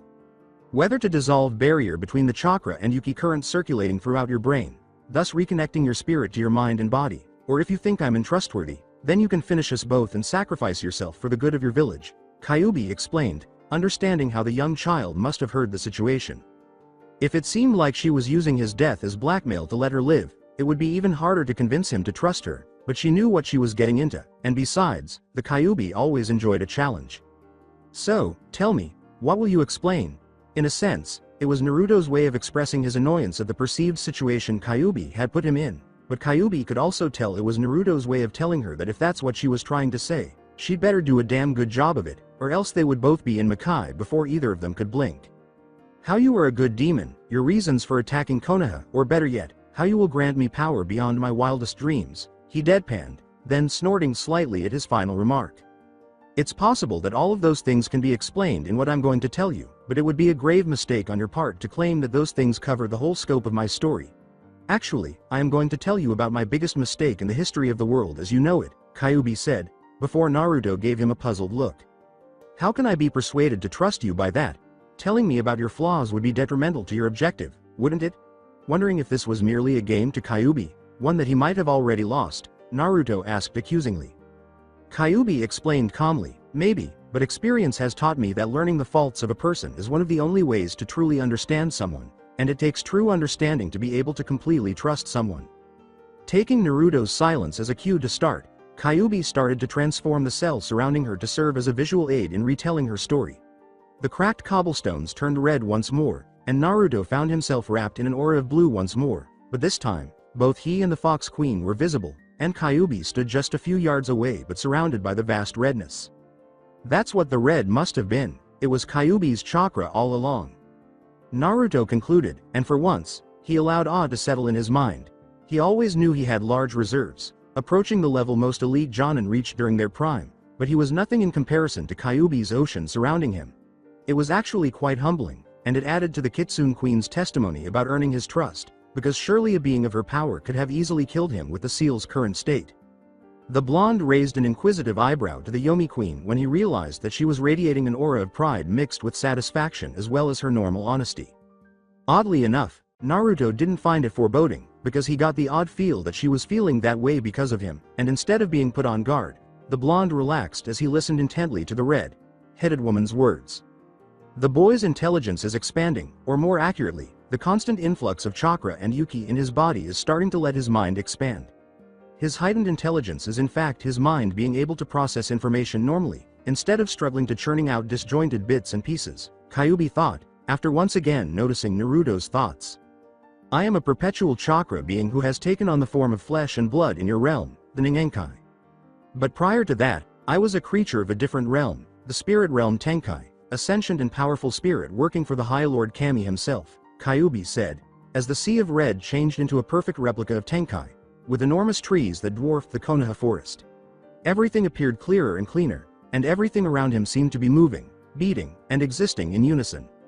Smiling at the boy's response, Kyuubi actually felt a little relieved when Naruto's tension subsided and the boy finally began to relax around her. After completing the first hurdle, there were only dozens more to go until she reached her destination. Naruto stood motionless, amazed by the wonders his senses were taking in. This place was bigger than anything he could have imagined in his wildest dreams. In short, it was heaven. I, along with 8 of my brethren, were regarded as Kami's right hand and one of the main governing bodies of the plane here in the land where the summoned creatures call home. Before Naruto's eyes returned to her, a curious gleam accompanied by the gleaming blue in his eyes, Kyuubi continued, "We were known as the Council of the Nine, and would be known as the Nine Biju if our home was threatened. Your house, in danger. This is where souls are supposed to rest, isn't it?" As strange as it seemed, all the lectures he had endured, albeit half asleep, seemed to be popping up with astounding clarity at just the right times. Naruto asked, once again amazed that he had caught on to a detail that minute. It shocked him that he remembered the things he tried to forget with the same amount of detail as his most elaborate and commendable pranks. Yes, Naruto, just as your home may be in danger, so too may ours. However, the creatures of Tenkai have a far greater enemy to worry about than Konoha, who must worry about other villages. The mindscape changed, and Naruto saw each prominent demon king and the sheer destruction they caused. Their appearances varied greatly, from hulking giants to lithe succubi with seductive smiles, but they all shared a large repulsive aura that radiated hate and bloodlust. Mainly, the inhabitants of Makai and the demon kings that led them, Kyuubi said, her anger evident in her voice. She recalled numerous battles against the Makai forces, but none more violent and bloody than those fought against one more of the demon kings. The sharp contrast of the images shook Naruto's heart, and it was then that he realized how old and strong the female before him was. She had witnessed both the peace and harmony of Tenkai and the hellish realities and bloodshed that accompanied the scarred battlefields of Makai. But the truth was that Naruto could only gaze in wonder at the Kitsune Queen, whose accomplishments belied her carefree demeanor. Naruto then realized that the fox had done the same thing he had, burying his seriousness under a happy facade to numb the pain of unpleasant experiences. The parallel had reluctantly made him realize that if anyone understood him, it was Kyuubi. Naruto muttered softly, "Sounds like you loved that place," assuming that Tenkai was her Konoha if Kyuubi was like him. "With all my heart, but the truth is that it is because of my mistake that I am forever banished from my home," Kyuubi added with a sorrowful smile. Her aura was one of forlornness, and Naruto could relate, as he doubted he would know what to do with himself if he were ever banished from Konoha. "Why? How could you, one of your greatest powers, be exiled from your homeland?" Truly bewildered, Naruto asked. Kyuubi honestly responded, "In a moment of stupidity and pride, I sacrificed everything and abandoned my home," not surprised at all when Naruto's expression changed from sympathetic to angry. How could she blame him, since in his eyes, she had mentioned the one cardinal sin: leaving one's bonds behind? Although he had the strength to yell, Naruto chose to say, "I can't believe I actually thought you were like me," in order to convey to Kyuubi the seriousness he buried and, with that seriousness, his true feelings for her. "Are you surprised? As previously stated, you have to be aware of all of someone's flaws in order to genuinely trust them, and I have exposed my biggest flaw to you. Your response suggests that you will never be able to trust me, but let me go on and we'll see if the rest of my story doesn't convince you otherwise." Kyuubi changed, gaining Naruto's reluctant attention. "To put it simply, I was stupid. Except for the Tengu King, all the demon kings had been sealed, killed, or otherwise neutralized by my 8 brethren and me. In 1-on-1 combat, the Tengu King's strength outmatched that of any of the 9, including myself, putting him in a class by himself. But who was left to answer his call, even though we were still certain that we would win? Who might have had the strength to turn the tide against us? We believed we had him cornered because his comrades were either dead, sealed, or too badly hurt to be of any assistance.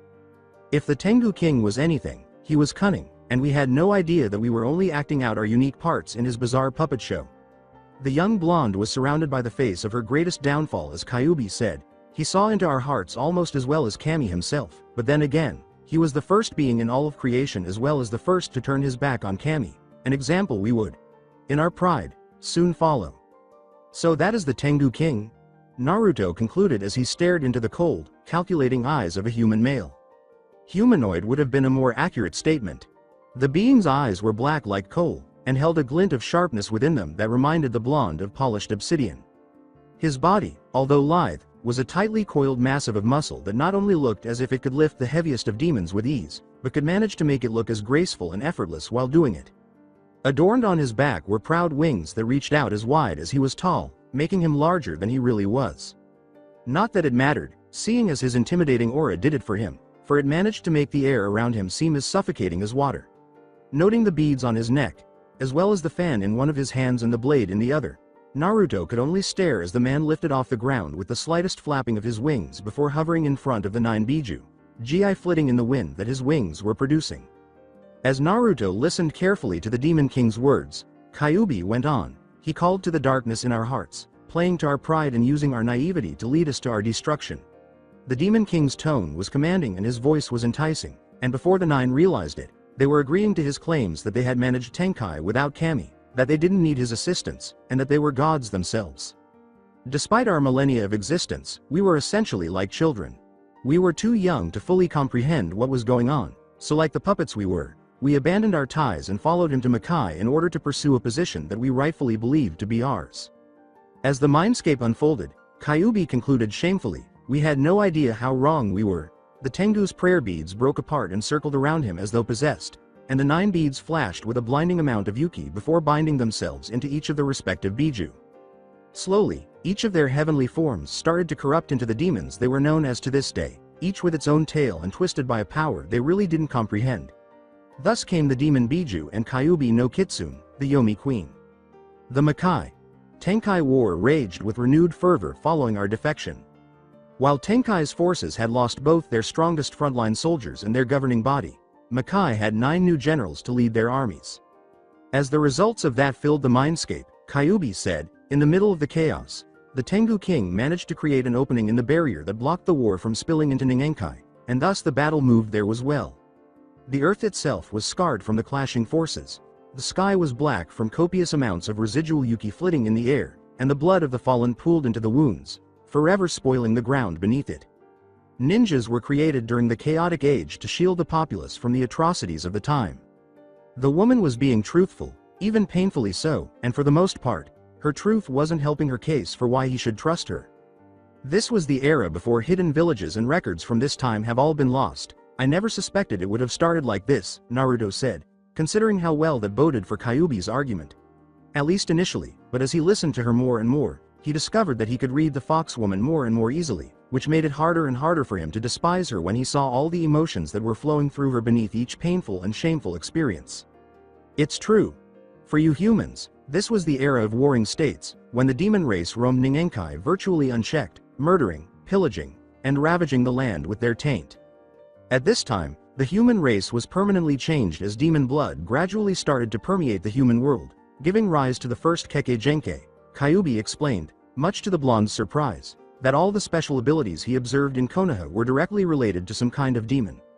The irony of the situation did not escape him, and anyone who accused him of being a demon might have ended up just as he did. I see that you are aware of the irony, but in the midst of all of this chaos, Tenkai's avatars managed to find a way to put an end to the conflict with Makai and eradicate the evil that had corrupted the human world. They would judge the traitors after sealing the Biju. My sealing would be the culmination of the plan, which, despite its apparent simplicity, would span many ages and extend well beyond the warring era into this one. The binding of Tenkai's warrior clans to you humans, or simply the creation of the first summon contract, was one of the many events that occurred between the plan's execution and completion. In addition to using it to fight us Biju and our followers without fear of death, Tenkai's warriors were able to use it to teach people how to shape chakra, which allowed them to carry out their plan. Kyuubi stated, it was from that plan and those contracts that the first ninja were born, and with that, it spelled the doom for much of the demon's invading force. Kyuubi then paused and watched as Naruto silently processed all of the information. If the boy didn't believe any of it, he didn't say anything. Instead, he just kept staring at the flashing images on the walls while silently piecing together his thoughts. Taking his silence as a sign to proceed, Kyuubi moved the image once more, this time in Makai, specifically on that of the Tengu king. We were unaware that our fearless king, Makai's principal fighting force, was scheming against us all from behind the front lines.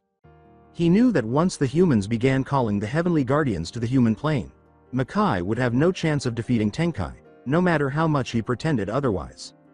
How were we able to? While their bodies were merely projected onto the battlefield, our bodies sustained damage, no matter how slight. Even though we might have had the upper hand, our forces were continuously losing ground in this attrition-based conflict. He had us carry out special missions to apprehend the few humans who were the original holders of the summon contracts, but he kept that fact pretty well hidden. My coworkers and I were shocked to learn that they were still alive because this was a few centuries after the war started. The reason these humans were still alive was because the contracts they signed differed from the signing customs of today. Nevertheless, the 9 of us set out, each moving to capture one of these humans. Since the job is still incumbent, a fox summoner today would only need to sign the fox contract in order to summon foxes, with the exception of the boss. In the past, however, the first summoner had to tie his soul to his souls just as they did to him. This had the same effect as when demon blood entered the human gene pool, giving rise to Keke Genke, this time of divine ancestry. Similar to how the demons did centuries before them, these humans would have children, and those children would propagate their bloodline limits throughout the gene pool until their bloodline limits were firmly established on Ningenkai. The battle took a turn for the worse when these newer bloodline limits were introduced because the Makai army had shrunk to about half its former size at that time, with only 5 of the 9 generals remaining, including myself. With bloodline limits of demonic and heavenly origin everywhere, the chances of a demon actually starting to be able to kill a small child decreased significantly. However, the average infantry demon could easily defeat a full-grown man and compete against a partially trained ninja. As we generals frantically searched for the remaining original contract holders while being pursued and sealed ourselves, the Makai forces were gradually being driven back over the course of the following few decades. I was finally fortunate enough to catch the final contract holder following the Hachibi's sealing. He was the head of a formidable group of warrior monks who possessed terrifying chakra control, which allowed them to control both demon and human energies. But what really caught her attention were their eyes, which were as blank as those of the Hyuga who would eventually settle in this land because they were their ancient ancestors. Kyubi disclosed this, unsurprised when Naruto gazed up at her in disbelief. "Are you saying that you caught the first Hyuga, and that every bloodline limit has a divine or demonic origin? How would you distinguish between a demonic and a divine bloodline limit, even though it would make sense given that those with Keke Genke are typically far stronger than the rest of us?" Once more showing a keen interest in what Kyubi was telling him, Naruto inquired. "It's not as simple as I'm going to explain, but in general, demonic bloodline limits have an impact on the natural elements in some way, while divine bloodline limits have an impact on the body, changing it in some way to contain a unique advantage or characteristic that they acquired as a result of their contract." The blonde gave Kyubi a sharp look when she added, "But there is one clan that is a mixture of both, and that clan lives here in Konoha today. That clan is the Uchiha clan." Of all things, she was aware of the boy's affection for the clan, but after hearing this, his opinion of the clan might change forever, and all things considered, it would probably be for the worse. Continuing where I left off, I just finished our assigned task of apprehending every contract holder. I was the last Biju general still alive. We were only informed that they would be the means to bring the war to an end, but none of us knew what our leader was searching for when he ordered us to retrieve them or what he did with them once they were taken prisoner. As the mural around them told the story, Kyubi muttered, "That day our transgression caught up with me as it did my kin. Only I would pay a price far worse than that of my brethren." Naruto watched the scene unfold while a stony-faced Kyubi watched in silence. The man, who was blank-eyed and regal, stood defiantly in front of the great Tengu, but gradually the demon's Yuki tormented and twisted him until his old body returned to youth and his humanity was nearly gone. The Tengu king had taken on a new body. The now possessed man turned his eyes to past Kyubi with a wicked grin as his aura flared, rooting the demoness in place. I realized my foolishness at that moment. I was alone against the most powerful demon ever. For the first time, Kyubi looked away from the depictions as she said, and even though his Yuki was decaying the holy bonds that kept him alive, he still had more than enough power to subdue me and then carry on with the rest of his plan. Naruto watched in curiosity until it finally hit him, and he felt bile build up in his stomach when he saw the powerful but insane Tengu possessed man stand over the defenseless and prone Kyubi before descending on her, and the images turned black. Naruto was intelligent enough to know what had happened, and given how the ancient demon suppressed the memory, the ancient wounds were still fresh in her mind. Naruto paused after saying, "That bastard, how could he do that to one of his own followers? I can't believe him, I'll rip him apart if I ever." But then he realized that what Kyubi had said was beginning to make sense. The more he learned about her, the more he was allowing himself to trust her. Fuming slightly, in annoyance at the Tengu's actions but not at the revelation, Naruto listened as the mural changed once more. I knew I was really trapped when I fled Makai as soon as I regained consciousness. I was no longer able to travel to Tenkai for assistance due to my betrayal, and hiding in Makai was not an option due to the Tengu King. As a result, I was stranded in Ningenkai with a child that the Tengu's Yuki was mutating. That's when I realized that this was his original intention. I cursed my pride and my stupidity, but most of all, I cursed that damn Tengu. But since swearing wouldn't make things right, I did the only thing I could. I pretended to be a human and allowed the Makai army to collapse on top of itself. Without a leader to lead them, the demons started fighting among themselves, which made it simpler for humans and Tenkai's allies to end the war. I was able to vanish in the confusion. I adopted the alias Kasumi and wandered the world I had once set out to conquer, never remaining in one place long enough for anyone to find out who I was or what I had done. I knew the child had some significance to the Lord of Hell, but I couldn't bring myself to kill him. Time went by, and the child born with my blood and the blood of the Tengu, possessed Hyuga, was born. I guess the Tengu anticipated that, understanding that I could never murder my own child as a mother, but I refused to allow him to succeed in his scheme. In order to completely erase the Tengu's influence on his child, I hid him away. The process exhausted me to the point where I needed to rest, and from then on, I slept until the events that led to our fateful meeting, Kyuubi, concluded, as the scene changed once more to display the image of Kyuubi's child after the transformation. The former winged half demon was now human, with eyes like blood that would have been exactly like Kyuubi's if it weren't for the 3-point star in the center. His body was lithe like his father's, and his hair was black as coal, but the tainted aura surrounding him was virtually gone, concealed by Kyuubi's actions. A lot of things occurred while I was asleep. The chaotic era came to an end, and the land finally found peace, long since forgetting the chaotic era that had preceded it and the demons that had wreaked havoc on it. My child produced a line of fierce warriors during that period. Warriors cursed by the Tengu's twisted chakra but blessed by the Kekkei Genkei of heaven. My disguise gradually disappeared from line to line over the generations until the Tengu King and Tenkai leaders realized that these warriors were, in fact, the clan they were searching for. While Tenkai reached out to me while I was asleep and offered me the one item I most desired, the Tengu took the initiative and spoke with his kids directly. My redemption, Kyuubi said, pausing once more to allow the movies to do their work. Naruto could only speculate as to how Tengu King's transformation of the Uchiha's brightest star into a monster and his eventual defeat by the first Hokage influenced Kyuubi's attack. The scene you just witnessed was the result of my initial resistance when I was given the task of destroying my own children. That was my tormentor's first attempt to execute his scheme, and I alone was responsible for the devastation it caused. I reluctantly accepted my task and headed to Konoha, the current home of my children. Naruto could only watch in silence as Konoha wreaked havoc on his path to his home. Previously, he would have assumed that it was a mindless demon reveling in the suffering and devastation it could cause on a whim, but now he knew better. It was Kyuubi trying to warn those in her path to leave, that she only had one target, and that target meant the most to her.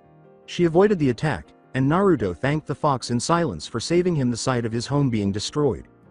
The blonde was impassively as the fourth Hokage sealed the great beast into him, leaving him and the fox Biju in their current predicament. As you can see, my mission was unsuccessful, so I guess this is my way of making amends. But I am aware that he is still out there, and his taint will never leave this plane as long as I am here. Now, Naruto, do you understand why I'm asking? Do you realize that you can rely on me now? Kyuubi inquired as the pictures gradually returned to the wet cellar's appearance, leaving Kyuubi and Naruto standing across from each other. Yes, I understand your motivations, and despite their length and complexity, I can see why you did it. The blonde was correct, but Kyuubi's pride would be damned if she told him that he had impacted her. Konoha was just caught in the crossfire of a conflict too old for it to comprehend. A conflict you started, Naruto said accusingly. Yes, I am entirely responsible for this and it is my fault. Can you trust me? That doesn't address the other question, though. Staring intently at the blonde in front of her, Kyuubi repeated the question. Naruto stood in silence, considering his options.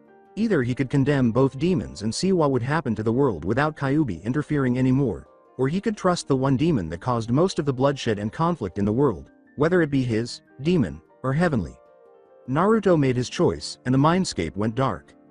Naruto's vitals started to plummet as soon as the Hokage finished speaking, and the gadget tracking his brain's chakra, Yuki activity started to flare uncontrollably. Before he threw a worried glance at Iruka, who returned it with twice the intensity, the Hokage wondered, is the demon trying to take control over Naruto? If anyone would be affected by Naruto's death, it would be his academy instructor, and more than anything else, his older brother. The chakra and Yuki spiked, and Naruto's vitals all died. Apparently, Naruto took the Kyuubi with him, giving his life to save the village that despised him. As noble as that was, neither of the two people around the boy felt happy because Konoha had lost the one that held the will of fire, which was the most valuable thing to them. Cursing his luck, Sarutobi vowed that if he had another chance, he would tell Naruto everything, from his birth to who his parents were. He owed it to them, and most importantly, to Naruto, to do at least that, but as it was, he wouldn't get a chance. Beep. Beep. Hope filled the two shinobi, until they looked at the flickering monitor that showed the chakra, Yuki activity in Naruto's brain.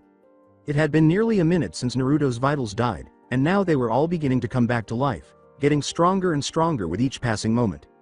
The boy's heart monitoring device came to life again, shocking both of them. The Yuki packet that had been in Naruto's head spread, engulfing it as it had his body just hours before. Both shinobi were terrified as their worst fears were realized. The Kyuubi was returning, and as far as they knew, it had returned from the grave after Naruto had given himself to destroy it. The boy's eyes opened, revealing two deep blue eyes before a feral smirk appeared on his face. The two men stood erect, attempting to will themselves into the ready position, but to no avail, as memories of the beast's power returned to the fore, paralyzing them at that one crucial moment. Why are you so unyielding, Gigi.san? You won't abandon me, will you? The two shinobi relaxed as bewilderment overcame them. That wasn't what they were anticipating, Naruto said sarcastically. What's wrong with my face, and why are you two staring at me like that? Before turning and placing his feet on the ground, Naruto asked, not realizing that he had touched it much earlier than usual. He then pitched his body forward onto his feet, reaching about halfway before his body collapsed over his new legs, giving Naruto a close-up look at how clean the hospital floors were. As he assisted his surrogate brother into a wheelchair and then followed the Hokage, Iruka thought, defiantly, not what I was expecting. They had a lot to talk about. As Naruto turned to face the bewildered Hokage and his Anbu guard by his side, he heard a buzzing sound. Despite hearing and understanding what was said, neither man was able to completely process the information. Naruto's explanations fit every mystery they had unintentionally solved in the village, so it's not that his statements were baseless. Bloodline limits, for example, had long been thought to have a foreign origin, but many people thought that foreigners, not angels and demons, were to blame for the various biological changes in the population of the elemental countries. Sarutobi drew in the last of the smoke from his long, burning pipe, realizing that he would require some kind of evidence before he could believe this. He didn't just believe what the blonde boy said, he had taken the adage, seeing is believing, to heart in his own years. The Hokage braced himself for the worst, gesturing with one hand for the blonde to continue his behavior. No amount of historical tales or Naruto's reports about the fox could make the third Hokage feel uneasy when he considered calling forth the Kyuubi. Naruto exclaimed, Kage Bunshin, with great excitement as he demonstrated one of his recently acquired skills. A faint pop was heard, and a thin layer of smoke covered the room, hiding the jutsu's effects from everyone's view. Well, except for one person who was. A young girl emerged from the smoke with piercing red eyes, looking no older than Naruto after accounting for his new body. Long ago, she fixed her gaze on the Hokage, silently assessing him based on his age, appearance, ki, and chakra capacity. Kyuubi discovered that the man had more than enough chakra to perform the Shikifuin or any other type of imprisonment seal, and based on his demeanor, he was more than willing to do so. Kyuubi cheerfully explained, Greeting Hokage.san, I bid you welcome after 13 years in the dankest corner of the Shinigami's prison, even giving the elder a flamboyant curtsy. The Hokage was not amused, and the disrespect was startling, but he understood that, to a demon like her, human achievements must appear to be no more than ant labor. A fate too merciful for one such as yourself, however given the current circumstances I find myself in your debt. For that I will abstain from letting any past differences strain our current relations. However, be warned, if I sense even the slightest amount of subterfuge on your part, I will not hesitate to take you into the Shinigami's stomach and finish what the fourth Hokage started, the Hokage said, never looking away from the weakling. Neither figure faltered. Kyuubi's smirk flashed tauntingly, as if to tempt the Hokage to move, while the Hokage concealed his feelings behind a face of iron resolve. Terms I can agree to, seeing as I have nothing to hide. Naruto has told you my story, I'm here only to confirm it, the Kyuubi said. She did so because, at this point, Both Iruka and the Hokage had unquestionable evidence that Naruto had indeed gotten in touch with the Kyuubi. Their only concern was whether or not Kyuubi's statements were completely accurate.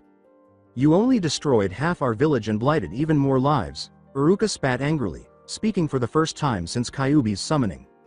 "Excuse us if we don't trust a demon's words." Naruto was almost taken aback to see his good-hearted and compassionate sensei so furious, but he also wondered what he would do if he ever had to confront his parents' murderer. The idea hurt Naruto because he would have already been on the verge of losing it, but it hurt even more because he had no idea who his parents were, let alone whether they had been killed. "Ah, a bitter one I see. Then again I would be bitter if I was ripped away from my most beloved in a blink of an eye. To you it doesn't matter what my cause was for, or how many lives it could have saved, all that matters to you is that you lost that what was most precious to you, doesn't it?" Kyuubi asked. Her tone conveyed her meaning more than her words, which were almost mocking. It seemed as though she was speaking from experience, and Naruto began to wonder how much the Fox Queen wanted to run in the Tenkai forests once more. Naruto pushed the idea from his mind and returned his attention to the discussion at hand, or more accurately, the Hokage's firm order for the Chunin, Anbu, to stop fighting before he charges him with insubordination and has him released for endangering the country. That calmed the Chunin down, if only slightly, and Iruka was content to give the redhead a stern look for the time being. The crisis was avoided. The Hokage spoke in a low voice, like molten fire, and her words were like the forge in which they became harvesters of death. "Kyuubi, I will ask you one time, and one time only, do not goad any of my subordinates, for I will not be held responsible for their actions, no matter how drastic and warranted they may be," he said. "Duly noted, however, that will not stop me from pointing out the flaw in their thinking, no matter how painful it may be. As for the trust issue you have with me, why don't you enlighten our younger guest here on a few key facts heavily pertaining to him, and maybe then you may find yourself with more than a second-hand explanation of my reasons?" Kyuubi said with an insinuation that had an edge than usual. After giving the red head on either side of him a questioning glance, Naruto turned to face the oldest shinobi present. The weary sigh that followed Naruto's silent appeal fueled the anxious fire that was already burning inside of him. At that point, Naruto started to seriously consider the possibility that Sarutobi hadn't been completely honest with him. Naruto recalled all of his pleasant recollections of the elderly man and was certain that the third cherished him as if he were a grandson. Nevertheless, the image of his tenant learning about it secondhand, from the mouth of a dirty traitor, stained those thoughts. Naruto was thinking about how much he trusted the old man, but the Hokage's manipulation of his chakra diverted his focus from his internal conflict. Its sheer volume was more than enough to attract Naruto's heightened senses, despite the fact that the man's ancient energies had been continuously honed over the years. They compared it to a flash tag going off in his face. Even though the rush was dizzying, Naruto experienced a tiny surge of excitement because whatever the Hokage was planning to do was consuming a lot of chakra. A thick sheen of smoke filled the room as a poof, like the one that calls forth Kyuubi.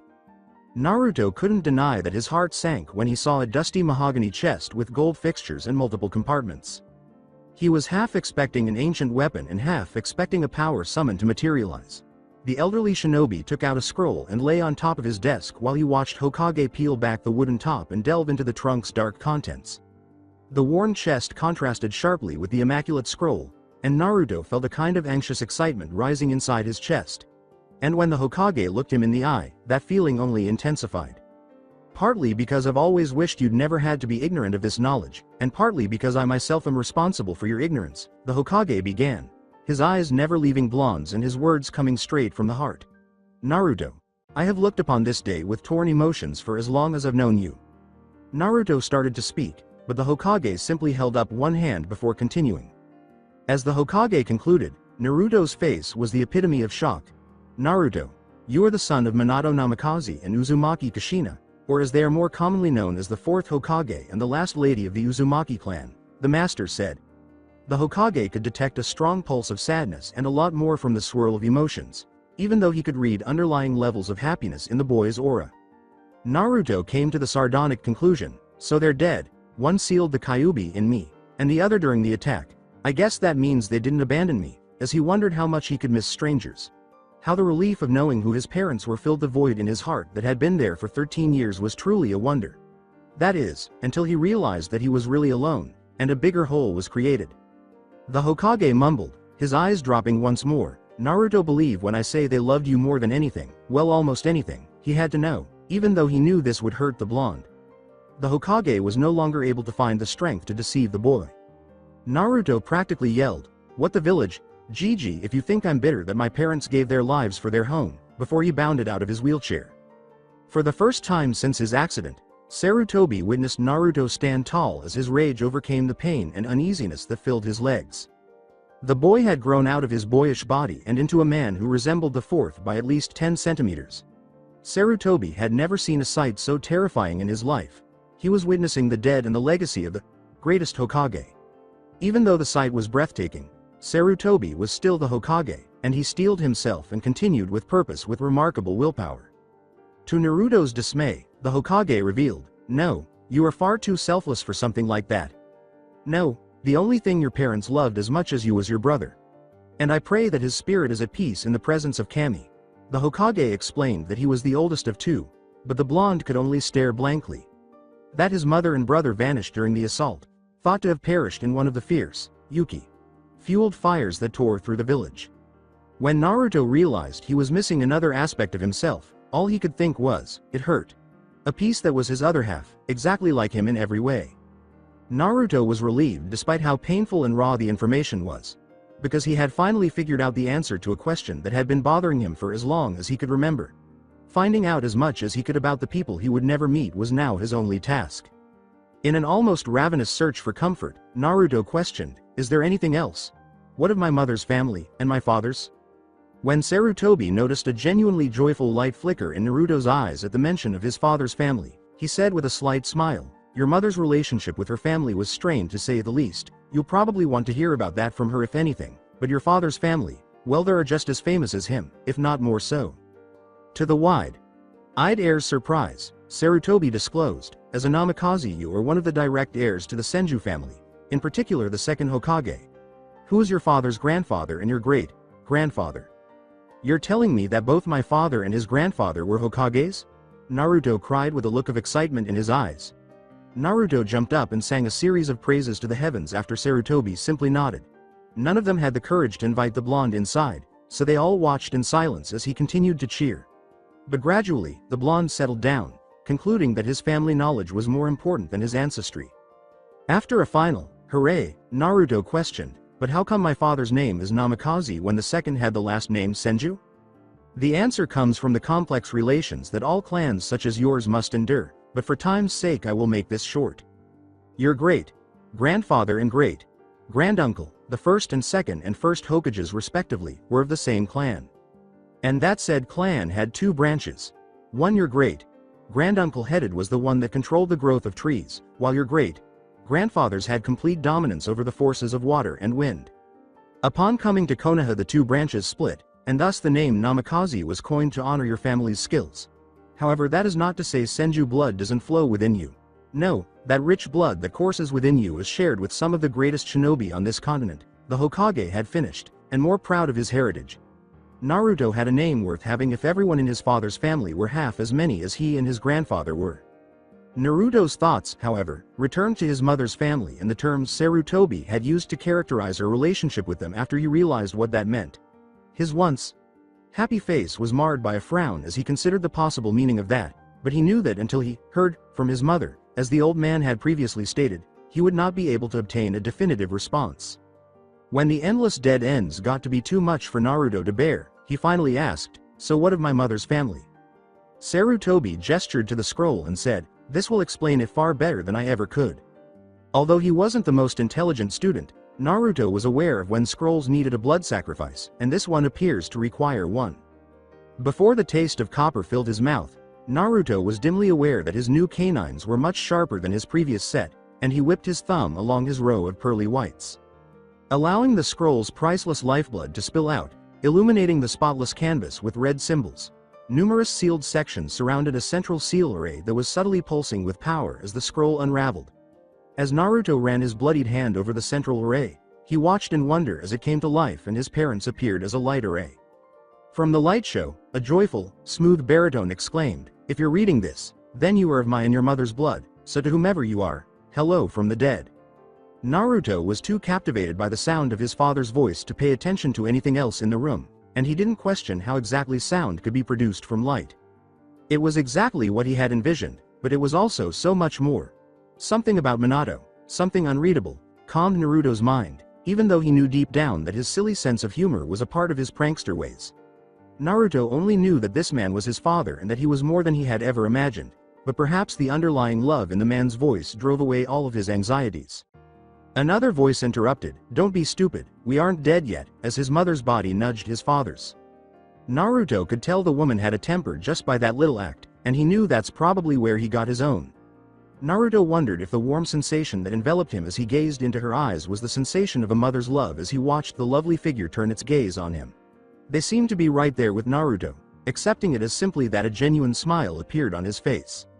"I'm Hokage is all work, work, and more work. I never get a chance to train anymore, and sadly I think I'm dreaming of paperwork in my sleep," the Hokage begged, his cries even accompanied by mock tears.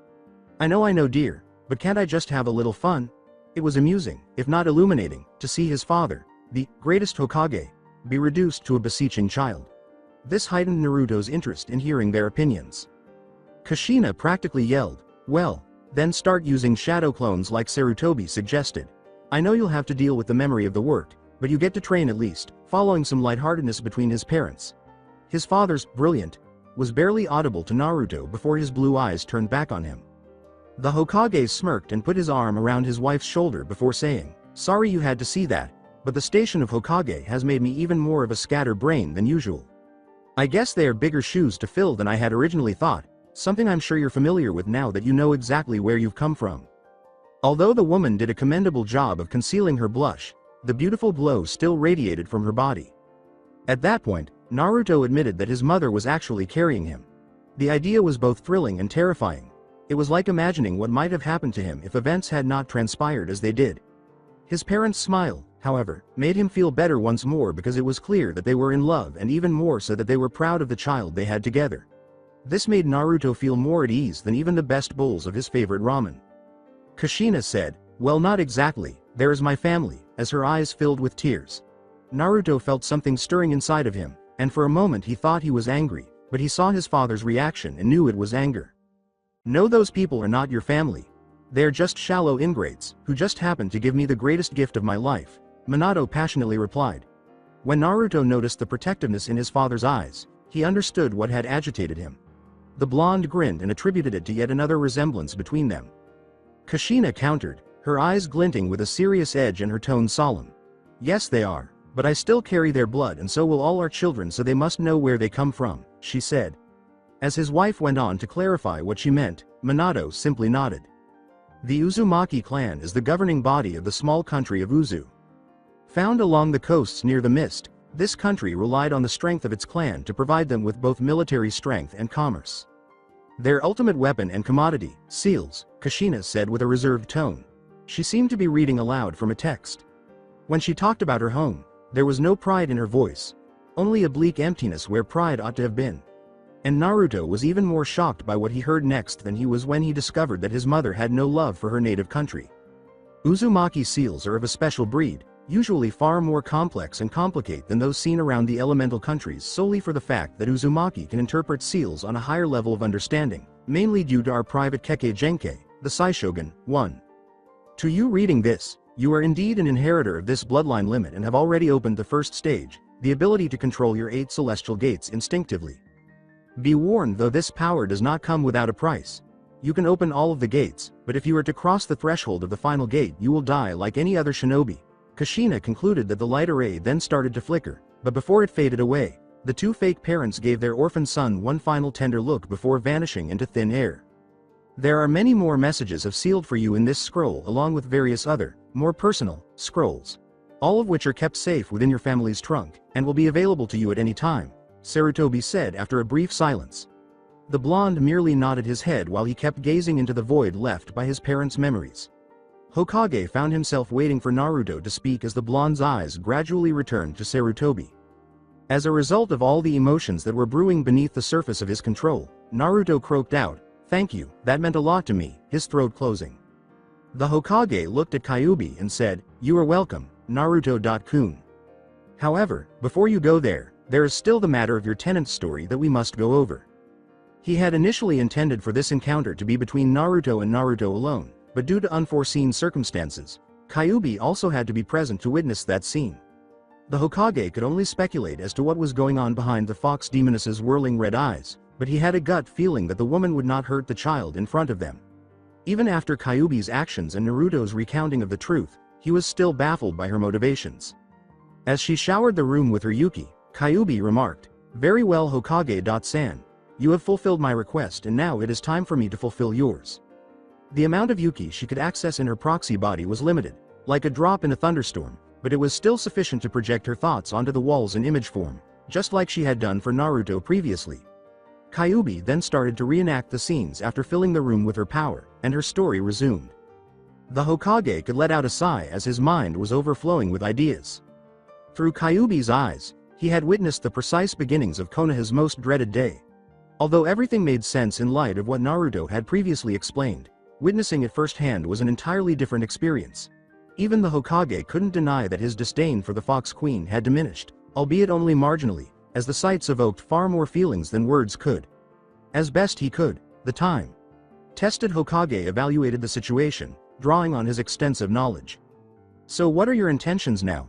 Your mission is incomplete, and although I understand your reasons, I cannot allow you to attack Konoha citizens because of their relationship to you and this Tengu king," the Hokage said, omitting any details about the Uchiha massacre.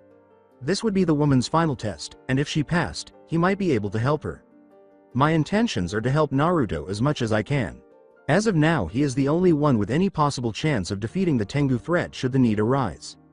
As for the Uchiha, they will only be a danger if they come into contact with their father. However, if and when that happens, I will no longer be responsible for my actions," Kyuubi responded with an aggressive tone. She still harbored the same ferocity and savagery toward her children's bastard father as she had centuries ago, but she understood that in order to preserve her status quo with Naruto, she would have to make concessions. The balance between them was precarious because of the seal's destruction, and anything that happened while it was attempting to stabilize would mean the end for both her and Naruto. The Hokage said, "That may not be a problem we have to deal with, because as of last night the Uchiha clan has endured near terminal losses," and Kyuubi's face went white for the first time. Naruto did not miss the emotion and looked at the woman with sympathy. They were in a similar situation. They had both discovered that they did, in fact, have a family, only to have them violently taken away from them in the same sentence. Naruto experienced a kind of bittersweet joy when he learned about his family, which he loved but also hurt. On the other hand, Kyuubi experienced both intense sadness and all-consuming rage after learning about her family. Regrettably, the rage overcame the sadness. Kyuubi roared, "If that was the case, then why even ask me my intentions?" To the unaided eye, it appeared as though red haze was starting to cover her body, but the muscles of her proxy body coiled tightly as they started to surge with Yuki. If the situation had been any different, the Hokage and his Anbu might have had to battle the strongest demon on their side of the world barrier, so the haze was more than enough to put them on high alert. Precaution. You may have told us your past and gained Naruto's trust, but that doesn't mean I will not be weary of you. There is far too much that this village has gone through because of you, for me to even consider trusting you so soon. However, I will admit your answer is acceptable, and for that I am granting you this," the Hokage said while removing a scroll out of his clothes. It was emblazoned with the Hokage's personal seal along its length, and the Fire Lord's imperial seal along its ends. "This here makes you an official citizen to the Leaf Village, but unlike most civilians will be given access to shinobi-marked zones as well. As of now, this scroll gives you the equivalent rank of a Konoha genin. And while that isn't much, you do not have any immediate superiors to answer to other than myself," the Hokage said as Kyuubi while looking intently at the scroll. Given the information she knew about a typical shinobi, she assumed it was an act of good faith and that it did grant her a surprising amount of freedom. However, she also recognized that by accepting the scroll, she had placed herself under the Hokage's authority. Although it didn't really matter because she had sided with Naruto, who had essentially done the same thing when he turned into a shinobi, she was now completely responsible for anything that involved her, especially her power. Kyuubi looked up at the Hokage after spirited the scroll into the remaining seal remnants for safekeeping and bounded to herself with Yuki. Without ever taking his eyes off the Hokage, Kyuubi vowed, "Suppose you are being generous with that act, but be warned if I detect any subterfuge from this agreement our contract will be voided and I will exact any vengeance I deem necessary." The old man simply nodded, understanding that this was likely the best response he would receive from the demon. The Hokage retorted, "Same can be said for you, and my vow to take you into the belly of the death god still stands," before Kyuubi nodded in agreement. Now with that settled, I request to find out all the details to the Uchiha massacre. If I recall, you said the losses were near terminal, and I'd like to know who survived. Kyuubi replied calmly. When Naruto saw that Kyuubi was already making the most of her new status, he had to suppress a smirk and smile subtly, realizing that she was simply repeating what he had done before. Finding out what had happened to her family was her top priority. Sarutobi was ready for that question, so he slid a thin folder across his desk and into Kyuubi's nervous hands. The fox woman immediately tore into the file. As she swiftly processed all of the information that had been presented to her, the demon's eyes lit up the papers. When finished, Kyuubi's otherwise lovely features were marred by a deep frown. Given the world they lived in and the fact that, more significantly, the same thing would have happened 12 years earlier, the idea of her clan being completely destroyed in a single night wasn't all that shocking. What was more infuriating was the idea that one of their own was responsible for the attack, which was planned to thwart one of the most heinous ploys she had ever heard of. She wasn't sure if she should lament her children's deaths and mock the killer and their family members, or condemn them to a life without sorrow and recognize Itachi's actions as a man's attempt to prevent more bloodshed from occurring. The demon was constantly enraged by the ultimatum, and she began to wonder if her blood was the rightful recipient of what they received. And even if Kami's kin lacked the moral fibers that accentuated the positive aspects of all of her creation, including humans, beasts, and demons, evidently, since it took one of their own to prevent them from plunging the entire country into a violent cycle of hatred and killing. Kyuubi sighed wearily and placed the portfolio back on the desk while gathering her thoughts in silence. That bird bastard stealing a new body right in front of me is at least a thing of the past. No, until this conflict is resolved, one Uchiha might be all that is required. All you read was the mission report and confession that Itachi left before leaving the village. But more survivors have been found recently thanks to our sweeps of the area, the Hokage said, interrupting Kyuubi's train of thought and jarring all the comforting ideas Kyuubi had been frantically attempting to summon. More falsehoods. According to Itachi's report, only one Uchiha is still alive, aside from his brother, who has been permanently scarred. Or was the final piece of information also a test? With an almost obvious edge in her voice, Kyuubi demanded. The Hokage calmly refilled his pipe and lit its addictive contents before turning to face the enraged fox. Yes, I was testing you in a way, but not in the same way as before. I was primarily testing your knowledge of your children's traditions, specifically whether they were passed down from you or your kind.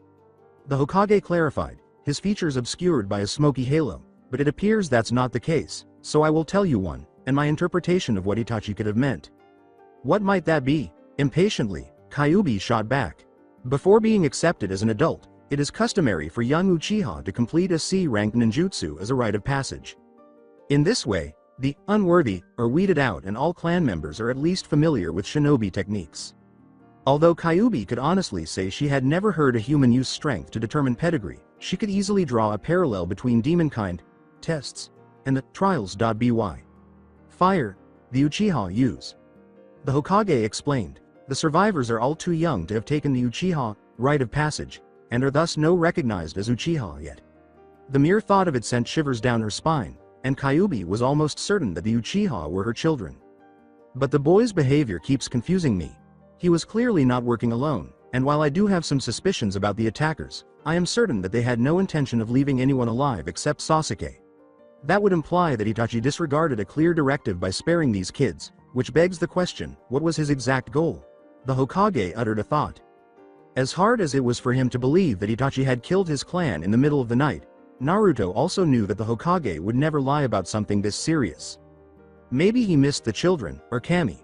Forbid he actually has a heart and wouldn't kill anyone he knew had no place in the Uchiha's plot, Naruto interrupted, knowing from the thoughts he was able to glean from Kyuubi, whose mind lay scattered from the distress, that any that placed a boy like Sasuke in intensive psychiatric care was nothing to laugh at. No, as far as I can tell, the kids were put in, possibly even hours beforehand. The Hokage met Kyuubi's gaze once more and concluded, but only a frighteningly small number of children were spared, and as far as their relationship goes, they are all of the Uchiha's business family and they are younger than Sasuke. A moment passed, and an unspoken message passed between the two as silence engulfed everything. So, what is the number of survivors? As though bracing her heart for suffering, Kyuubi asked softly. Not quite a dozen. Thankfully, the Hokage added in a quiet voice after explaining the situation to Kyuubi. Uchiha culture does not encourage procreation in the business caste, and because of this many of these children will have to be adopted since they most likely won't be able to carry on the Uchiha name. Kyuubi further honed her question by asking, so other than Sasuke, how many do you think will be able to pass the Uchiha's rite of passage? The Hokage gave a cryptic response, 1, and her case is a special one. Kyuubi asked cautiously, special how? Because she didn't want endless battle scenes to change her mental image of a helpless child into a victim. Sarutobi replied, I think it would be better if I showed you, while Iruka gestured to another Anbu who had been observing from outside the window the entire time. After witnessing Kyuubi's eyes narrow, Naruto picked up the remaining chakra left by the spying shinobi's departure. Given the gravity of the situation, the blonde believed the Hokage had a point when he ordered Anbu guard to keep watch from a distance, but he also felt sorry for Kyuubi, who had effectively just revealed her most valuable secret to the Hokage. Naruto, torn between the two sides, decided to remain silent and observe the outcome of the subsequent exchange, promising to step in only if someone crossed the line. The Hokage ignored the rock-enon in the room long enough to mutter, don't worry, this room is equipped with the best seals our village has to offer. No sound is permitted to leave the room without my expressed permission. However, sights on the other hand are a different story. Although it was true that the ninja's style was genderless, the Hokage's control had suffered after an hour of staring at a nude woman. Sadly, knowing that a small child would soon arrive, the Hokage couldn't take the chance of further scarring the child. Kyuubi called forth some of her old wandering clothes from her personal, void stash, and a small portion of her yuki. The method was similar to summoning and storing items, but instead of hiding them in a scroll or other inanimate object, it actually brought cloths from another location on this varied plan. More than anything else, this method resembles a summon, Kawarimi hybrid. After putting on her clothes, Kyuubi observed that it had taken more energy than she had anticipated, but she concealed her weariness with a sly smile. Kyuubi caught Naruto's hesitant gaze and saw that the boy was embarrassed, but was there really any justification for that? Kyuubi laughed and explained, this just goes to show that we are comfortable around another naked, making sure Naruto also understood that particular train of thought. Kyuubi's smile simply grew as the boy's face turned scarlet. But before the two could exchange any more teasing, the Hokage's double wooden doors opened, revealing a young girl who was only half as tall as Naruto.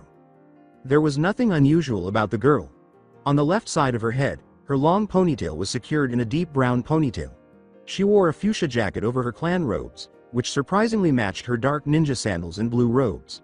But when the girl raised her head, everyone saw the shimmering eye and shikomizu scabbarded in a glossed finished mahogany sheath she had hidden in her jacket. So this is what you were talking about, Hokage-san. Is this the Sharingan I've heard so much about? Kyuubi responded. Even though Kyuubi was well versed in the eye's operation thanks to Tenkai's pre-Konoha attack briefing, she had never seen the Sharingan up close. Kyuubi examined the girl's eye even more closely and saw that the Kekkei Genkei was different from the one her son was born with. No, this eye appeared to have been hit in the middle of slumber and activation, black and red. It seemed as though I were a smoldering coal that was barely clinging to its remaining embers. No, that is not the Sharingan most Uchiha have, but is something entirely undocumented. Akane Chan's eyes are entirely something new. Their appearance could possibly be due to the girl's age her bloodline has finished forming, or that she received some sort of mutation as a direct result of Itachi's tampering. However, what we do know is that the eyes reacts keenly movements accompanied with ki, and it currently takes up no chakra for the girl to use, the Hokage replied, confirming Kyuubi's suspicion. Whatever the girl had was not of the same line as her son's Sharingan, as the Hokage's words verified. Rather, it was something else entirely. Between her eyes and that cunning Tengu's, there appeared to be a cross. Kyuubi looked down at the girl while erasing all of her negative feelings, shivering at the thought. She had no right to be angry or hateful toward the child, whatever she had. The blasted bird and his followers would be spared those feelings. When Kyuubi discovered that the girl had no other family members old enough to provide for her, she asked, so what happens to the child now? She will be staying with my family. Currently the village is in too much turmoil for me to release a child with such a sensitive situation into the open. Do not worry, however, all of the other children will be accommodated and have been chosen suitable foster families that can protect them if the need should arise. And as for Sasuke, he is the current clan head of the Uchiha and as such he can have no legal guardian, so once his month of rehab is over we will discuss suitable arrangements for him, the Hokage said, before getting a nod of approval by Kyuubi. She was grateful that the man had left no obvious gaps in his plan. Too few people possessed the ability to have a wise leader during a crisis. A shrill, clearly prepubescent voice cried, I've got you now, old man. Your time as Hokage is over. As two shuriken people emerged from the smokescreen and a dense cloud of chalky smoke burst from behind the doorway. Behaving hurriedly, Naruto grabbed two of the spokes on his wheelchair and tore the metal bars off of it like he was removing tissue paper. The blonde threw the rods at the flying stars out of pure instinct, catching both in their empty centers and making them innocuous to their targets. Your nervous system appears to have worked well together. I was a little concerned because of the ki the kid was using, but it appears your automated defense has finally taken over, Kyuubi said, as Naruto peered curiously down at his hands. Automated protection? What does that signify? Better yet, what connection does that have to my strategy for stopping those shuriken? Realizing that he had never reacted so quickly in his life, Naruto asked. Before explaining the situation to Naruto, Kyuubi thought in private, I really need to work on this kid's deduction system. I totally rewired your senses overlay to your nervous system when I rebuilt it. Your body will now respond as quickly as possible whenever you detect killing intent, Kyuubi confirmed, quietly observing Naruto as he calculated the data. In other words, your instinctive responses to danger are deeply rooted. Perfect, Naruto concluded with excitement. That is the ideal tool for any shinobi. Basically, I've just routed it so that your body will respond as best it can to any potential threat to you or your allies. In that mindset, it becomes more like muscle memory. In this manner, Kyuubi reiterated, you won't have the ineffective method so ingrained in your body that you can't adapt and become better if you learn a better method of defending against something, for example shuriken. She naturally felt happy, and Kyuubi came to the conclusion that Naruto might be more intelligent than he initially appears. But I have one more question for you, Kyuubi. You mentioned that this defense system relies on ki detection. Naruto began cautiously, as though he was trying things out. Yes? Kyuubi assured Naruto that he would not face any consequences for his inquiries. So why did I have such a violent reaction? Kyuubi sighed as Naruto concluded, I know the attack used a deadly weapon, but he's a kid, and I can't believe a kid can produce an authentic ki burst. The demon was going to have to kill all of Naruto's teachers, but fortunately she kept her frustration to herself. Because of some perverted kind of hatred and retaliation, they willingly kept one of their own ignorant, with Iruka being the only exception. Naruto, I need you to listen carefully because I will only say this once. Any child, regardless of age, has the potential to be dangerous. Even though they may be half your height, some young people have already killed more men than they can count. Never base your decisions on age discrimination. Kyuubi finished evenly, her anger at Konoha's teaching staff only growing. And for the record, even though the child's ki was almost non-existent, to merely take aim and throw a weapon is an expression of killing intent, she said. Huh? PHT. Naruto, consider it this way. You typically throw a shuriken to either kill your opponent or move them into a position where you can kill them more effectively, right? Kyuubi inquired, her impatience at last showing. Indeed, but that's not all. You might be indicating reinforcements or laying a trap. Yes, but what's the point? Wanting to wrap up this discussion as soon as possible so she can think of appropriate ways to murder those who have wronged her human, Kyuubi interrupted. My human? Before returning to her earlier line of reasoning, Kyuubi reasoned, I need to slow down before I become a cougar. Yes, exactly. Unaware of Kyuubi's feelings toward him and his tiny namikaze, Naruto inquired. If that's the case, isn't it also the case that the boy knew, deep down, that he could have killed the Hokage with the shuriken? This is the reason you reacted, as any danger to your life or the lives of your allies is automatically regarded as ki, Kyuubi concluded, unintentionally provoking Naruto. That fool. Naruto swore, whoever he was, he could have killed the Hokage, and then he looked fiercely into the smoke, waiting for it to subside and provide him with a way to vent his anger. Not to be overlooked is Akane. No, those stars were flying pretty low, and if it weren't for your actions, they would have almost hit her, Kyuubi added, stoking the flames. As he charged Naruto, the boyish voice mockingly said, What so you have a new bodyguard, old man? He's good, but I think he'd be better if he put some clothes on. Once more, the blonde's body responded instantly, and before he knew it, he was halfway through a submission kata that he had learned during his final years at the academy. The boy screamed, Get off me, you bully, as Naruto lifted him off the ground, keeping his arm behind his head and applying just enough pressure to prevent him from moving. In response to the boy's intense glare, Naruto said, Not until you apologize for what you did. Because of your stupid move, Akane here could have been missing an eye and we as a village could have been missing a Hokage. Though the blonde was unaware of it, he was subduing the brat without doing anything by leaking a semi-potent ki from his eyes. The boy muttered resentfully, I was just playing, and turned his head away. Naruto sighed and eased back into his wheelchair after releasing the boy from his grasp. It was at that precise moment that Sarutobi said, "Well, it seems you've finally met your match, Konohamaru. Someone who won't back down just because you are my grandson," which made Naruto's eyes light up in horror and the boys light up with glee. Konoha's newest genin appeared to have a new adversary. The Hokage and Kyuubi worked out some additional details regarding the Uchiha's case after the business with Konohamaru was concluded. In addition to keeping an eye on them in case their father turned against them, Kyuubi had to continue playing an active role in their lives because her maternal instincts would not allow her to live without getting to know her kids. Even though they are long ago bastards, they are still children. But after everything was finished, the Hokage had one last present for Naruto, and it was the largest of all. Naruto gazed at the ancient walls in front of him and questioned incredulously, "Are you sure this is all mine? Seriously, I think even if I made 1,000 clones I wouldn't be able to fill this place up."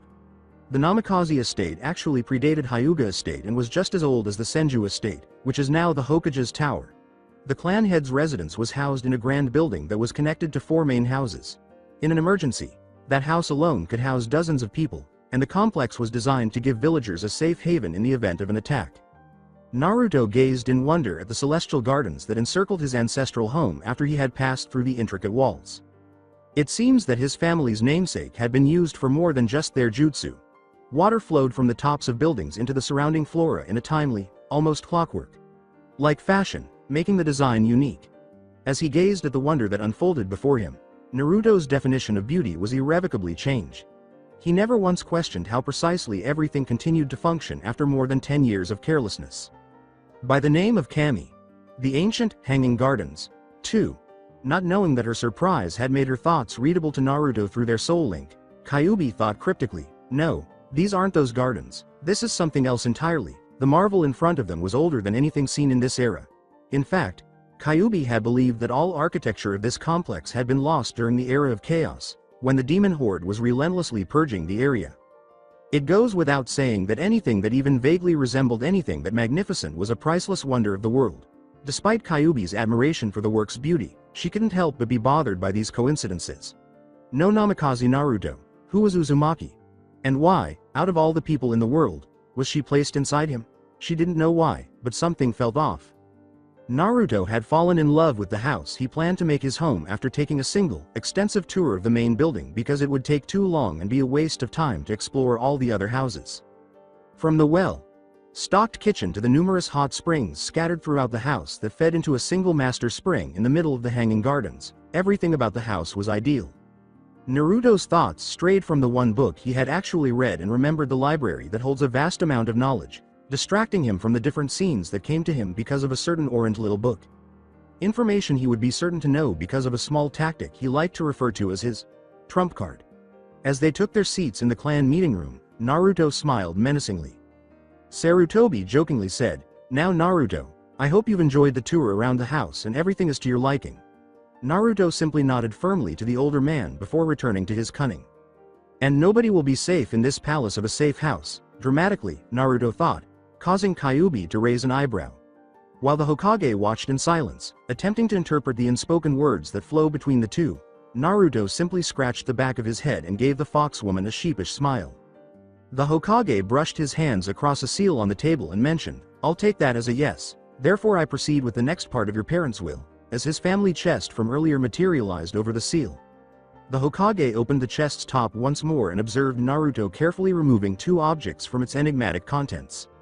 Perhaps it's a sword, a technique scroll, or even better, a bloodline limit scroll that will teach me how to wield a sword.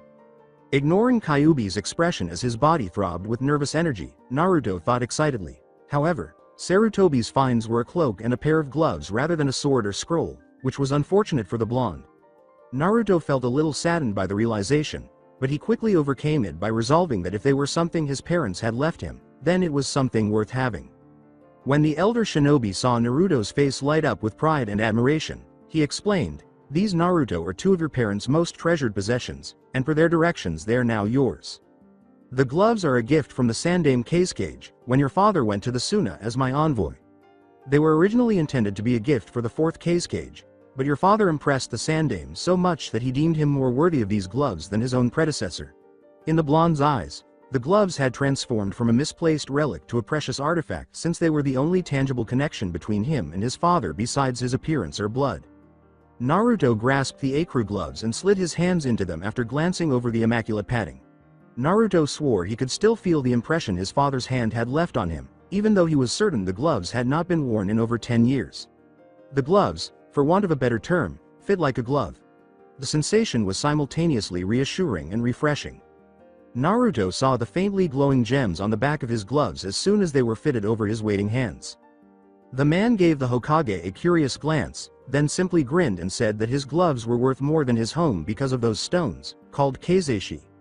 When those stones are charged with chakra, they naturally release energies that are aligned with the wind. However, the stones' high cost was not solely due to their abilities. They could only be grown in regions with consistently high wind levels.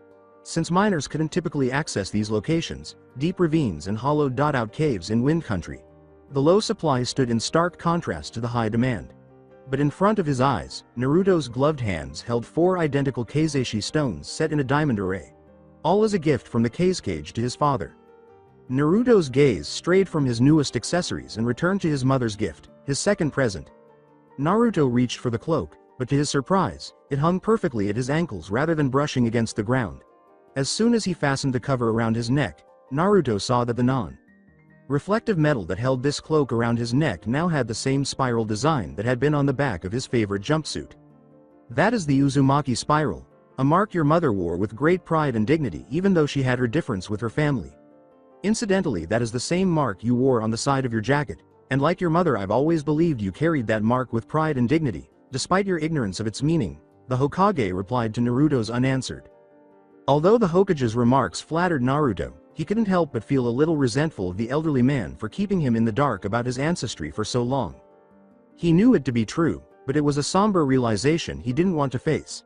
Naruto savored the warmth of his mother's cloak while putting that moment of self-discovery away. Naruto noticed that his image, while clearly visible, was slightly blurred when he looked into one of the tall mirrors that adorned the room around him. Naruto looked more closely at his reflection and saw that his cloak was distorting it rather than the mirror producing the distortion. Distortion, it was one of the special properties of your mother's cloak. Although I can't say I understand it fully, I wasn't genjutsu or seal specialist like your mother. From what I understand, the cloak takes any residual chakra the wearer may be emitting and creates a field of sorts that hides the wearer. Although not entirely original, the ability is incredibly useful as it saved her life on more than one occasion, and yours as well. The Hokage clarified before receiving a second pointed look from Naruto responded. The Hokage's eyes darted from Naruto to Kyuubi as he explained, Naruto, this was the cloth you were born onto, and it was the cloak that hid you away before the ceiling. The secondary meaning was clear to everyone in the room, even though it wasn't a deliberate jab. Nonetheless, Kyuubi's stony face and absence of vocal or introspective commentary were clear signs that the foxwoman didn't give a damn. Or perhaps she was simply more reserved than she appeared to be. Naruto interrupted when the silence got a little too much for him to bear. Really now, I guess I'll have to research my mother's notes from the scroll you gave so I can find out all the things this baby can do, he said. Enjoy your mementos, Naruto, because they unquestionably demonstrate who you are and where you've come from. Well, I will leave you to that. I can't put off my responsibilities as Hokage any longer, and I fear that stack of paperwork I left in the office has only gotten bigger. The elderly Hokage then got up from the padded seat he had been sitting on and walked to the door. The Hokage arrived at the door and said, "Oh, and Naruto, your first mission as a new genin of Konoha is to report to my office at 0700 hours. From there you will get your first assignment," before he left the complex. The Hokage's final words had a deeper impact on Kyuubi than she wanted anyone to know. "I'd advise getting some sleep, because I doubt any mission you will have from now on will be easy," she said before vanishing into the seal. What's wrong with her, I wonder? Before heading for the master bedroom, Naruto asked himself this question. As Naruto fell asleep, still wearing his mother's cloak and his father's gloves, he couldn't help but feel a resonant sense of kinship as he crawled into the same bed his parents had shared. And Naruto truly felt like he belonged here for the first time in his life. So that's it for today. I hope you guys enjoyed it. Don't forget to like, share and subscribe to the channel for more awesome stories like this. Thank you. See you all in my next video.